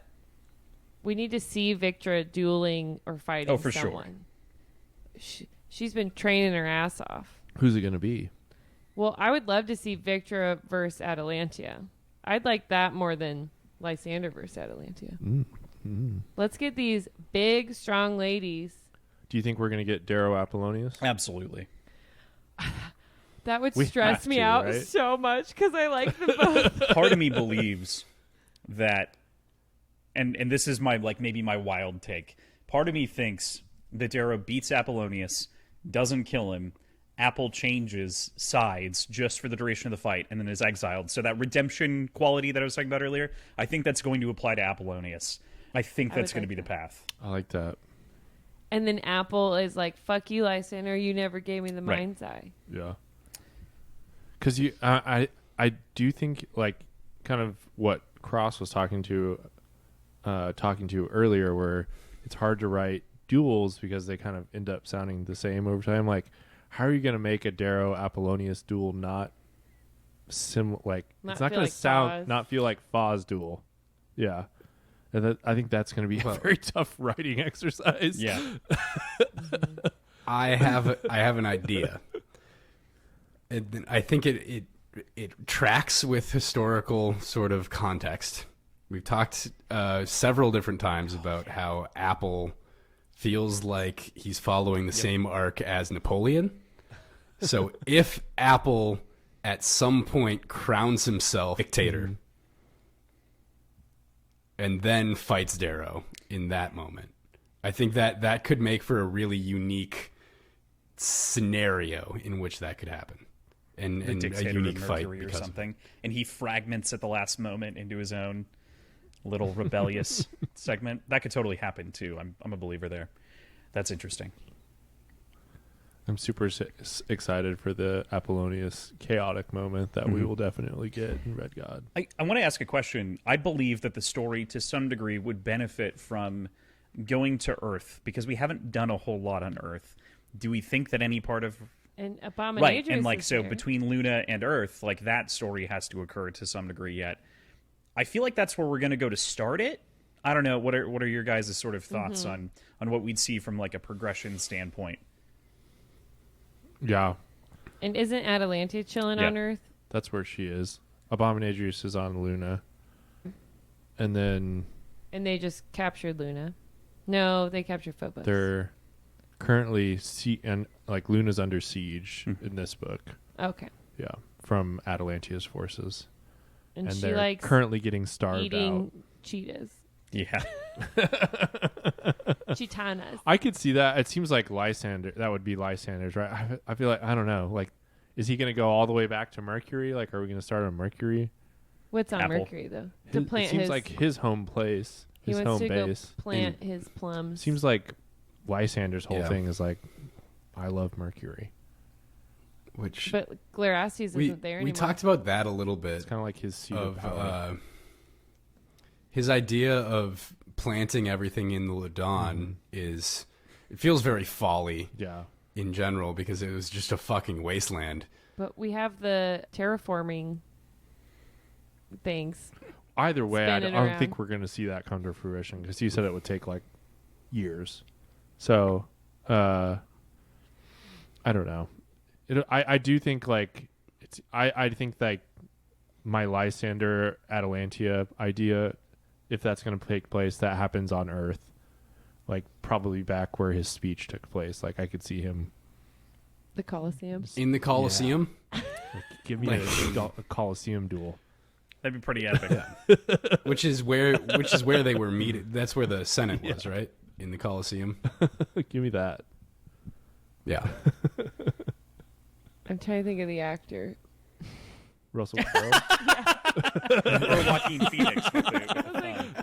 I was thinking Russell Crowe showing up. Whatever happened to him? I think he got canceled. He's still doing stuff. Is he? Yeah. Oh. Yeah, Great. he's around. All right, last two questions. We'll do them quick. Who do you guys each have for Primus of the Week? Each week we pick our character, conquered our proctors of plot, and we name them our Primus of the Week. Who do you guys have this week? PJ. Oh, what are the criteria for this? It's your own personal criteria. Who won the week? I know. It's kind of like who won the week. And it can be biased. If you hate someone, they don't have We to all win. know it's Lysander, right? Like Lysander did win this week. There's also a rule: if you pee on someone, you are- automatically win. You automatically win Primus. But no one peed on it. There's some No spitting penis on week. Cicero. There is a little true. spitting. I think Atlas played his hand so fucking well. He did die. You guys are Well, both evil. what did you expect? He did die, but he, I think, set in motion a lot more.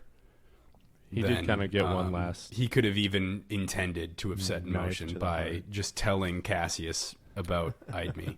Okay. So Yeah. you pick Atlas. PJ, I think I'm picking that's Atlas. a great You pick, pick and just to not like double up on a pick, I am going to pick Lysander, which was my joke, not my joke, but like my half. And I think I understand, and I deserve all the hatred that I will get here. I'm not saying that Lysander's a good character by any stretch. Once again, excellent. I am. Thank you, PJ. I think he's great. for I think inviting he's a all of great that hate person into and you our should inbox admire for him. me, because I'm the only one who deals with that. No, I it's impossible to like not go to some degree with Lysander. You know what? Actually, I'm going to recant my answer. Diomedes. Diomedes wins the week. We didn't even talk about it, but Diomedes wins is a the good week answer. specifically because of his ability to stand up to his grandma and like unify, and then actually the physical presentation itself. I think grandma stuff is the week prior in the read, but this is sort of the actualization. He's on my Yeah. short list for sure. Yeah, he kneels and puts a Yeah. razor around his neck Mm-hmm. and trusts his crusty old grandma not to kill him. Yeah. Mm-hmm. And then stands up for Darrow. Are we picking now or later? We're picking later. We're picking We're taking later.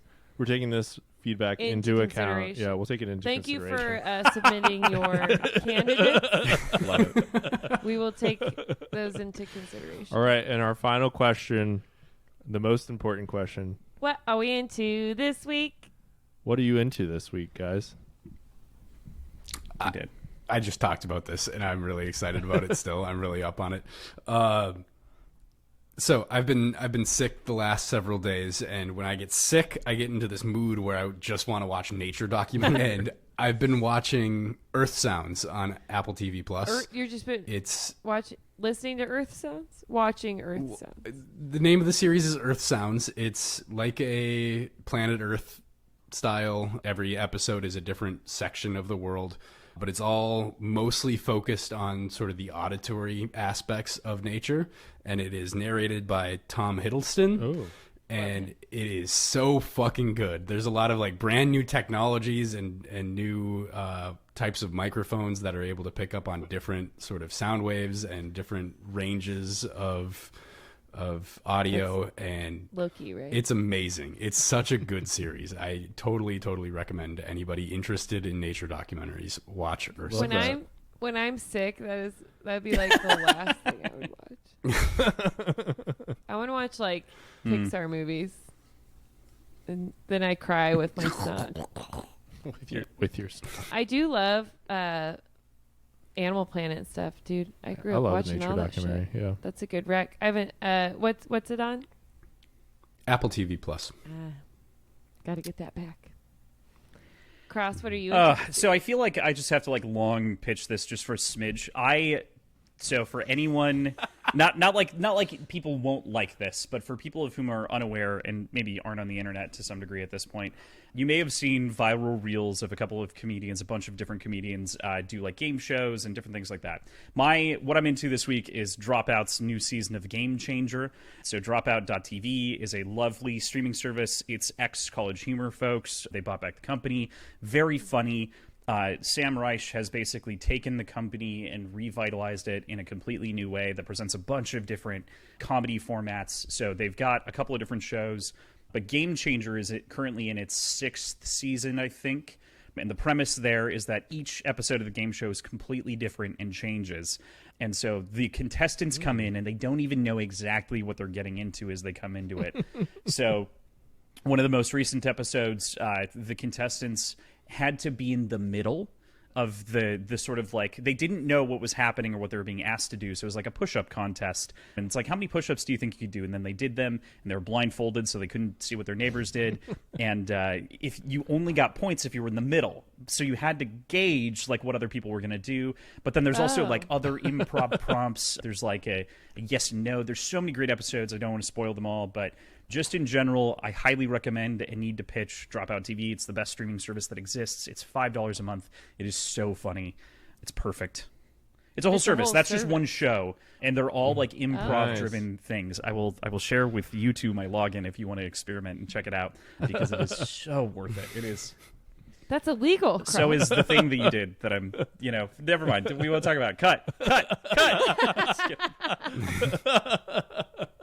But yeah, so Game Changer on Dropout. I love some it's comedy. so funny. You'll love it. Yes, that's awesome. I bet John would love that. Is Yeah. it like cringe? No, at so all? one of the nice things about it is that it completely avoids cringe because they are actually comedians, being funny. And that's, to one degree, I can't handle cringe. Yeah. Cringe is already definitely how I get live it. my life. I don't need more of it. just to give like one other show, there's Make Some Noise, in which they're presented with a prompt that they have to act out or improv or like make the noise of. And they compete by like taking different takes on the same idea, and so there's like some impressions. There's some like physical animal sounds that they come out with. Sometimes it's like a whole improv scene. Like from Yeah, PJ's yeah. show. It's very great. And there's a season, particularly for you, Ben, of another show called Dimension 20, which is their Dungeons and Dragons actual play, but it's Dungeons and Drag Queens. I've heard about and that. And they did a Yeah. 4-episode Wait, season. I've heard of that. That is I've very seen some good. clips from that. It was very great. So it's 4 episodes, and those are excellent. Yeah. I'm All gonna the same check that service. So Beautiful. Thank you, guys. Great recommendations this week. Tell the people one more time where they can find you. PJ, you want to run it down? Sure. You can find us on you can find Krossland realistically on all of our social medias at wordswhiskeypod. You can email us at wordsandwhiskey or wordswhiskey.show at Words and gmail.com. Whiskey Show. Words Whiskey Pod on Instagram, Whiskey the Show at website gmail.com. formerly known as Twitter, and Threads. And then check out the Patreon, patreon.com/Words and Whiskey. If you want to talk with us, Ben and Erin are on our Discord as well, and we've got a lot of things. We're part of the network. We actually Atomic. have your website coming soon. We just launched the Books and Baddies Coming podcast, soon. and so we're folding everything in finally properly. yeah. So All of listeners who like smut, go check out the Books and Baddies podcast. yeah, you'll love them. On the Atomic Pylon Media You can listen Network. to me being made fun of, if that's also a way to get joy. Yeah. I'm in. And they're shorter episodes than ours. They're only 40 minutes, so there's that. Nice. That's shorter than All that. right. Cool. Thank you guys so much. We We love appreciate you you coming guys. on. Of course. This was very fun. Always love talking to you guys. Aaron, talk to you Good luck soon. with Read the First blade itself. Law. Yes, too. Yeah. I'll reread it. Yeah, you read it, Ben. Bye. Man, I love those guys. So much fun. Yes. Always a good discussion with Cross and PJ. I know. We need to talk to them more. We could probably talk to them even when we're not talking about a book, but what would we talk about? I don't know. We'll figure something out, I guess. But thank you, Cross and PJ from Words and Whiskey, Yes. for helping us through the last reread of this book. Yes, helping us talk about our feelings, talk about some theories. Go check out their podcast. They have Super a fun. whole season, every book of Red Rising. So if you like HowlerPod, then get more content. Yep. More Red Rising content and other books. And is about time for the Prime 5. Yes, Prime 5 of our favorite insights and observations from this week's chapters. Okay, my first question for you on the Prime 5. Who had the more heartbreaking reaction to Cassius's death? Lyria or Darrow? I think we see more of Darrow's, and his is worse. More heartbreaking. His is tough. Lyria's is heartbreaking, but it doesn't go as deep because she didn't know him as long. Mm-hmm. And we're not inside of her head. That's true too. We're not there when she finds out. She's kind of already knows when we see her. Darrow's kind of like that empty grief that you get when you lose, a loved one, and it's like consuming and terrible, and you get to see that really played out. But Lyria is like that shot moment where it's just like, ugh, like it hits you because she like looks at her, and it's much sharper, and like she's tearing up, and then it's just like that moment of connection between the two of them is so bitter. Yes. it's tough. And she's like, shit, this sucks. But I would agree, like, Darrow's is more, like, all-encompassing. And he, like, sees his body. And, yeah. Yes. And he's... And how he's he also, reacts to seeing him, like, brutalized like that.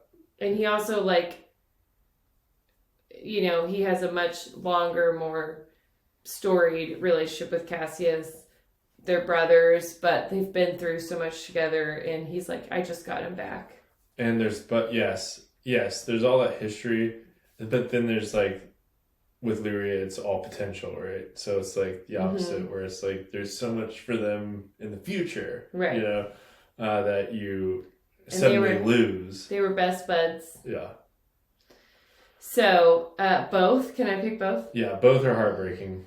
Lyria's made me cry the first read. That was the first one where I was like, no, Lyria, you know. Right. I mean, I was, like, in shock for Darrow's part, so I didn't react as emotionally to that one, but Lyria's definitely made me tear up. Mm-hmm. That was very tough in the moment. And she's kind of more of an innocent. Mm-hmm. Number 2 on our list. So let's talk about this. Like, who actually knows that the Fear Knight is dead? Okay. Kuiper. Kuiper for sure. Pytha knows. Pytha knows. And now, like, the Rising knows. Mm-hmm. But, like, as far as because, like, Lysander's already gone full propaganda. He burned the body. And said he's not even here. Yeah. And nobody knew. They've seen him on Earth. And society side, nobody knew, like, the Fear Knight was running around out And then here. he killed all the Praetorians. Yeah. All of his dragoons. So does anybody else in society side know? Like, are there any Praetorians that weren't Like, Cicero doesn't killed? know. You're right. Mm-hmm. Because he's never involved. I will say, it seems like Pallas may know. Pallas has been suspicious of things. Right. But I don't know what she knows. There's a particular line that I thought was telling. Okay. And it was Pallas and Lysander having a conversation at the Demeter's Garter. And, you know, like, they're going back and forth and, like, I'll smooth things over, blah, blah, blah. And then she says, like, one last thing, and Lysander goes, and you have nothing to fear. And he said, an invisible weight falls off of her shoulders. And she goes, really? Oh, I didn't look into it like that. Yeah. Interesting. Yeah. I just read it as, like, straight up, you have nothing to fear. Oh, good, he's not, like, Lysander's not killing me. Right. But I was wondering if it was more of a kind of a coded message. You have nothing to fear. Yeah. Okay. So I think Pallas... You have nothing to fear but fear itself, actually. So I think Pallas might know, and then I would say by extension Julia may know. Okay. But I would assume they're keeping it secret. I don't know. We'll see how that plays out in Red God, but that is going to be an interesting storyline. Like, what is going to happen with the Fear Knight? Is there going to be a Fear Knight stand-in? Is there, like, you know, what's the story going to be there? Or is it just going to be like, yeah, he's dead? I think the latter. I mean, come on, we got enough to do in Red God. Yeah. Like we said with right, Ross but and PJ. will they, like, I don't know, will there be like a charade of him dying? Yeah, of like the Fear Knight on a separate mission dying publicly or something? I don't know.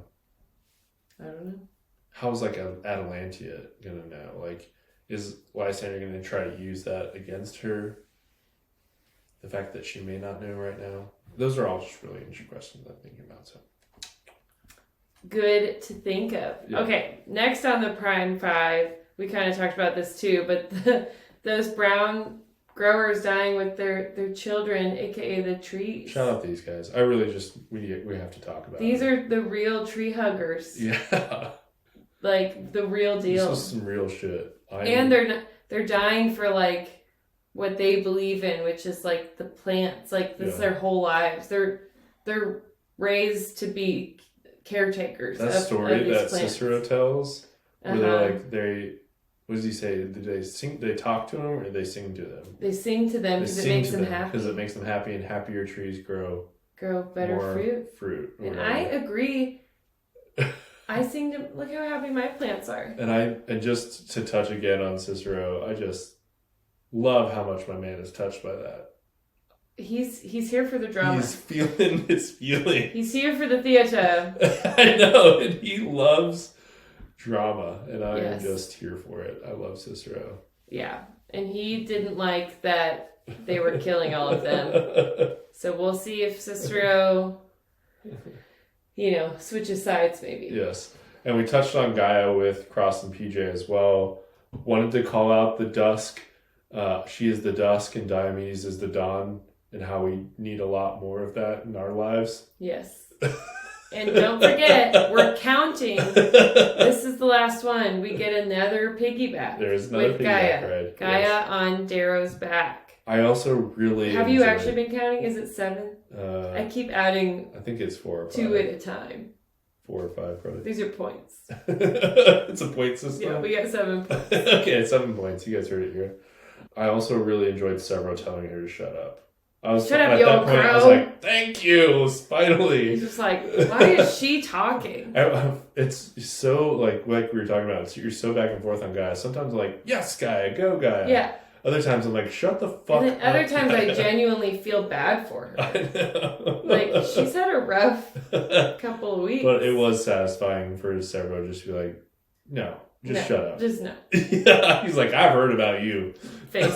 Yeah, a talk to the hand type situation. And then we mentioned this as well. I just wanted to shout it out again. I forgot about this, but like Diomedes is gathering. He stays there. He's gathering the Shadow Armada, and then they're going to meet up with Darrow. Yeah. So I think that's important To remember. I was thinking that Diomedes was just like on the ships with Darrow, going to the rendezvous point back on Mars, but he's actually gathering even more ships. Guns and chips and silver balance ships. So I think that's a good call out. And then we also get confirmation that Diomedes and Ore are in love. Hell yeah, they are. Yeah. So I thought that was great too. Being in love. Darrow's like, I don't know anything about people being in love, but those two are in love. I wanted to have a prime 5.5 and talk about Ender's Game. Did you read the whole series? Like throughout. I read the first book. So not in Ender's Game, but then after that, they start talking about the hegemony and stuff. And they say that word so many times in those books. So the first time I read this, when Pierce writes hegemon, I was like, Ender's Game. Oh, he's a hegemon. It's just like I know all about the this. most written word Hegemon. in the series. Anyways, okay. If anyone else has read all of Ender's Game, then you suffered through it like I did. It's good until it's not, and then you're like, why am I still reading this? No. I can't quit. Like, once I'm doing it, I have to finish it. That was one where I had to, like, rip it away from myself. And I was like, I cannot keep reading this. I read the first book, enjoyed it a lot, and Yeah. I was like, I think I've had enough. I got way too far It's in. not for I was me. like, it's never going to end. Yeah. We were way far out there. Anyway, sorry. That was my 5.5. The hegemon. Now that we've finished our Prime 5, it's time to name our Primus of the Week, where we choose the one character who conquered our proctors of plot, rose above the rest. Our Primus of the Week is... I must. Who do you have? Go ahead. I have Cassius. I know. It has to be. I don't know what the fuck Cross and PJ were talking about. I'm going to go rogue here. They got way too technical with it. I'm going to have a co-Primus, and mine's going to be number 1, the daughters, because they've been screwed over the most, and they're really helping out here. They're doing a lot of saving of people. They're saving people at the risk of their own lives. Mhm. They're saving the Golds who held the chains. Mhm. They're signing treaties that takes away some of their rights and doesn't let them get revenge. Mhm. And then also Volga, she's grown a lot. She comes with her face smeared in ash to show her shame, and she really wants to make up for what went wrong, and she's also controlling all the obsidian. She's keeping them on the ships. Like they're listening to her. She's becoming a real political player. Yeah, she shaved her head. Yeah, but it seems like Lyria has a major voice there as like her advisor. Yeah. And is very smart with that. So it'll be interesting to see how that The two develops. as a pair, yeah. So, of course we love the Diomedes, the Darrows. It's good to recognize that these people who have also been wronged are coming to the table as well. Yes. So now, between Cross, PJ, you and me, we've named every character this week. Every character. Yeah, for me, we got the good guys and they got the bad guys. Absolutely, Cassius. I mean, his honor remained. I know this is a sad week, and we're sad to see him go. Nobody loves this character more than I do.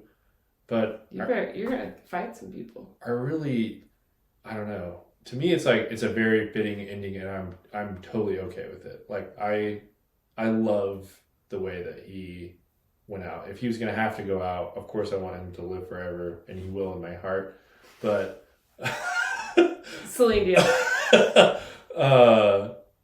But if he was going to go out, like, I don't know, this was just so perfectly him. Like, and couldn't ask for anything better than that. I thought the whole book was such a tribute to his character. Mm-hmm. Made me love him more. Made a lot of, like, people... New lovers, new fans of his. Brought them back around, mm-hmm. to the character that he is. And he's just, like, by the end, he's such a pure heart. It's like, Lyria had it right. Like, he was pure. By that point, he had grown to that point. He was completely pure and beautiful. And it's just like, I don't know, this beautiful relationship between him and Darrow that allows him to become his best self. And of course, we didn't get enough time with that person, but the fact that he got there from where he was, I don't know, it's very fitting. It's just beautiful to me. Like, I love it. So cheers to Cassius forever. Forever cheers. Okay, next up we have our Howler mailbag. Let's get some final tidbits from Cassie. Before we start this, though, we're going to save any other emails and voicemails that we've gotten this week for next week, because our next week's episode... Howler mailbag episode! ...will be a full Howler mailbag. If you have something to say about Cassius... About anything. About Lightbringer, about literally anything at all, we will read it on the podcast. So send us an email or call us and leave a voicemail. Send smoke signals. Jump in the Instagram DMs. Whatever you need to do. Do it. Howler mailbag next week. All right, let's get some tidbits from Cassie. And before we start that, thank you, Cassie P, for sending these in every week. We love your tidbits, and we appreciate all the hard work you put in. Well-rounded, yes. An unexpected and happy addition to the pod. Thank you, Cassie P. This is what I feel like, I don't know, makes this whole thing so fun and so great. We just get people giving us. just joining in and helping. Join in, everybody. Join in and helping the podcast be what it is. Like, this is the definition of that. Nick reached out, did all our voice work because he wants to do that. Because we love British accents because we're basic American. Miles is amazing, obviously. Did all this incredible artwork. Good hang, too. I may have tricked him into some of that, but now he's too nice to say no. He's our best friend. Do it every week, right? Every week, right? Right? Poor Miles. We love you all, and thank you all who've written in and yes, and for then listening. all the other howlers that add in with their great emails every week. Gratitude, Dominus. Great voicemails. Wow, it's just, I'm feeling very thankful for all of you. All right. Let's hit it, Cassie P. One last time. Hello, Howlers. It's Cassie with tidbits in chapters 84 through 89. This part was hard. After re-listening through, it was a few days before I could bring myself to even flesh out the phrases that got my attention into coherent tidbits.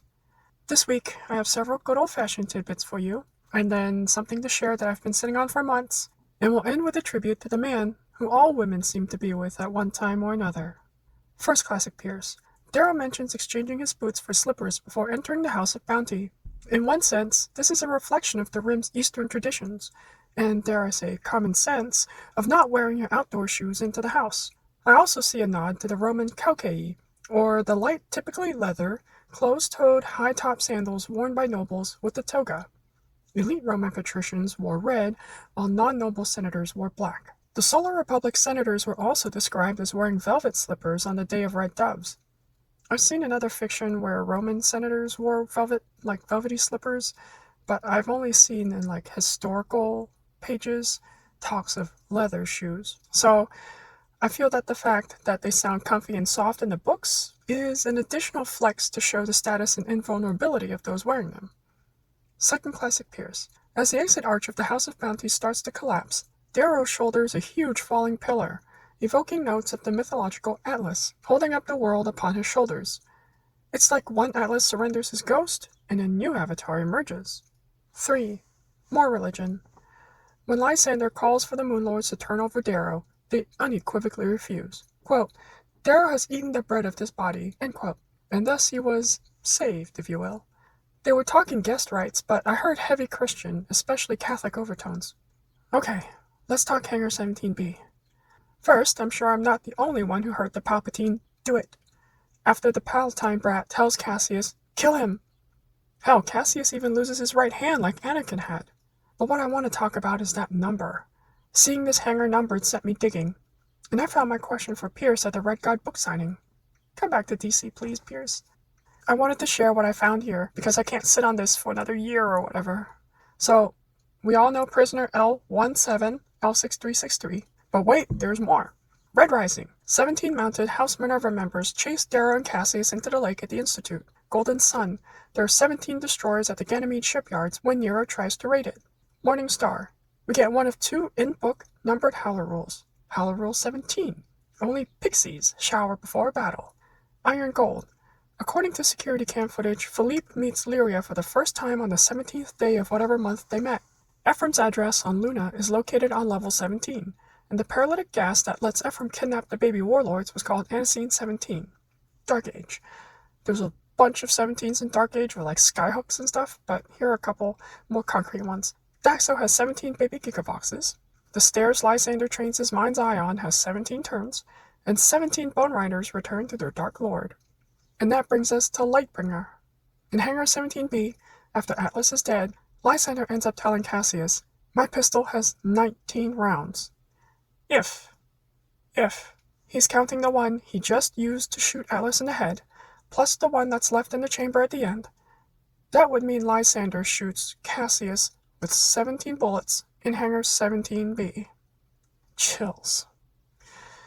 Oh, Cassius, I'm sure Rags can teach you how to build by now. So, pick a spot, build a little house, decorate it with some flowers, and prepare an apology for leaving Eaglet all by herself. I know you had to, but still. Wait for her in the Vale. The last 3 tidbits here are a tribute to Cassius. First, a callback. Darrow steps up the ramp of the Archy to see Cassius's body. Thunk, thunk, thunk. Calls back to the Arch-Imperator's weary steps up the new forum. Clunk, clunk, clunk. At the beginning of Iron Gold during his slightly premature Mercury triumph. And we know he'll need more stairs, because thunk begets thunk, and Darrow himself said the climb is only just beginning. Second callback. The way Lysander displays Cassius's corpse during his tight beam to the Moonlords calls back to a very similar experience Cassius had on that very same ship in Morningstar. It also calls to mind how Cassius covered Darrow's nakedness at the start of that book, contrasted with Lysander's cold, calculated use of Cassius's nakedness now. To close out, Ori told Darrow about how Cassius saw him as an aspiration, how he feared rejection en route to Mercury, and how he shined when he found Darrow's love and respect. Maybe it's just me that defaults to a fear of rejection, but why can't the love and respect part of that be the default? And I think we all have a bit of Cassius in us, the bit that shines when we, just being who we are, can give and receive love and respect. So let me stand now and say, I am Cassius. Hicus Aquila, motherfucker. Oh! I am Cassius. And my honor remains. What am I supposed to say? You're supposed to say, I'm Cassius. Oh, I'm Cassius. I'm sorry. No, I'm Cassius. Everybody's saying it around. Oh, we're all saying it. Yeah. Do you want to do it again? No. Did I ruin it? You did it perfectly. Thanks. Thank you, Cassie P. That was a beautiful tribute. What's that word where you like believe numbers mean something more? Like numerology? No, but you like see numbers and everything, and they like have a significance. There's like a term for that. My mom has that. Oh, really? She's always like, you were born at this time and this happened on this, like connecting numbers. That's the 17. The 17 thing is interesting. It for is sure. interesting. I really liked thunk begets thunk begets thunk. That was funny. That thunk. Yeah.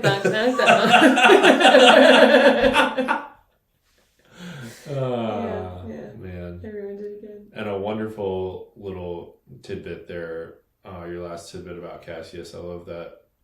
What you said about, when you feel loved, you shine. I think all of us feel that way. Very poignant, Cassie. Thank you. We appreciate you. Yes. Okay, we'll do the Howler mailbag next week. Yes, so send your during stuff in. the whole mailbag episode. Do you know what it's time for now? What are we into this week? We're gonna share. What are you into? Well, you stole mine, so I have a different one. So you go first. Okay. But I'm piggybacking our 10th piggyback. 10th piggyback. Just to round it out. Actually, our 17th piggyback. 17th piggyback, you're right. My recommendation this week is a movie. It's called Poor Things. And we saw it in theaters, and it's bizarre. It is so good. I think very that good. Everyone should go see this. This is the new... Pornography warning. I will say, if you are a prudish, there is a lot of sex in it.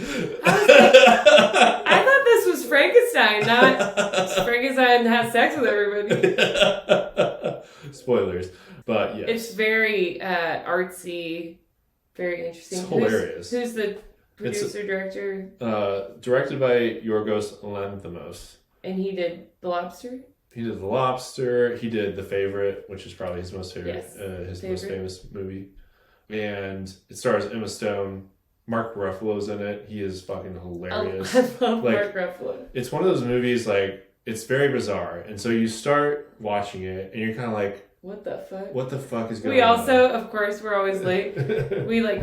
We all went to dinner before and then sat down. Right when we sat down, it was the opening credits. Yeah. And the way it starts, you're like, oh shit. Okay. Yeah, it starts in black and white. Yeah. Like fishbowl. Yeah. And so, yes, and the fisheye lens is kind of weird at first too. Anyway, you're kind of like, what the fuck? And then these characters are saying all these great lines, and it's like, and you're like, should I be laughing at this? You are laughing in your head at first, and then you it keeps going, it keeps getting more absurd, and the characters just get funnier and funnier, and by the end of the movie, you're just literally laughing out loud at everything that they say, and so it just, I don't know, it builds great that way. Yeah, I love that, and we walked out of the movie and we were like, was everyone laughing as hard as we were?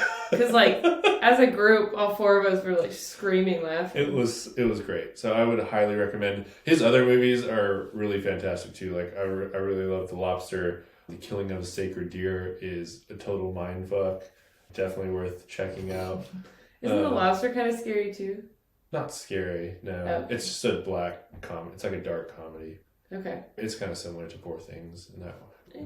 I didn't see it. The Favorite's good. The Favorite's fantastic as well. So yeah, definitely check that out. It's really good. And I'm pretty sure Emma Stone's it sounds like she's going to win an Oscar for it. So. She should. Yeah, she showed her tits. A lot. Show her tits, you get an Oscar. I am into this podcast. It's from a couple of my favorite TikTok stars. It's called Give It To Me Straight. It's the couple, they're married. It's John and Alex. And they just they like yell at each other the whole time, but they're funny. And it's kind of like a advice podcast where you write in with like relationship stuff.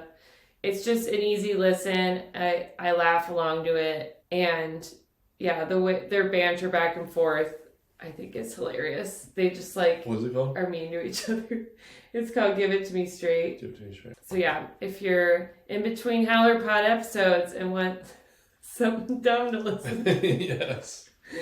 I like them. And then I also like their YouTube videos or TikTok videos, and I'm sure that you've all seen them because they're like very viral. So yeah. Nice. All right, what's coming up next week on HowlerPod? Next week, as we said, we're doing our Howler mailbag You episode. guys don't even have to read for this one. You can read if you want. Read whatever you want. This is a free week. What the fuck? Oh well. This is a free week. Read whatever you want. Cut. Cut. I figured I should say cut because I said what the fuck. Is it too hot? Probably. Okay, I'll do it real fast. Yep. Cut. This is a free week. Read whatever you want. And not to be a downer, but it will be our last episode. We'll be taking a break after that for a little bit. So I didn't know if you were coming up with stuff. well, I will at some point, but Daddy needs a break from podcasting for a little while. I liked it. Oh my god. Okay, special thanks to Miles for the episode art. Miles is on Instagram at mbensky designs. Special thanks to Nick Brenlow for the amazing voice work. Special thanks to Cassie P for writing in and calling in every week. Subscribe to our YouTube channel. Just one? Oh, no, we're doing two. I'll Okay. double hand with Double a sad hand. face. Sad face. Follow us at HowlerPod, Instagram, Twitter, Facebook, Etsy. The Howler mailbag, howlerpod@gmail.com or voicemail 1-800-516-1540. Send me a voicemail. We need more. Video voicemails are also accepted. Slide into the DMs and tell a friend about the books. They need to catch up. They got a lot of work to do. I was thinking too, everyone should start putting Red Rising in those little neighborhood libraries. Like, not safe for children, and then stick it in there. Review us 5 stars only. If you don't give us 5 stars only, then we won't dig you out of the bunker. You'll have to stay down there with Gaia. She's super racist. She's not a good time. All right. Thanks, Howlers. OMNIS VIR LUPUS. Out.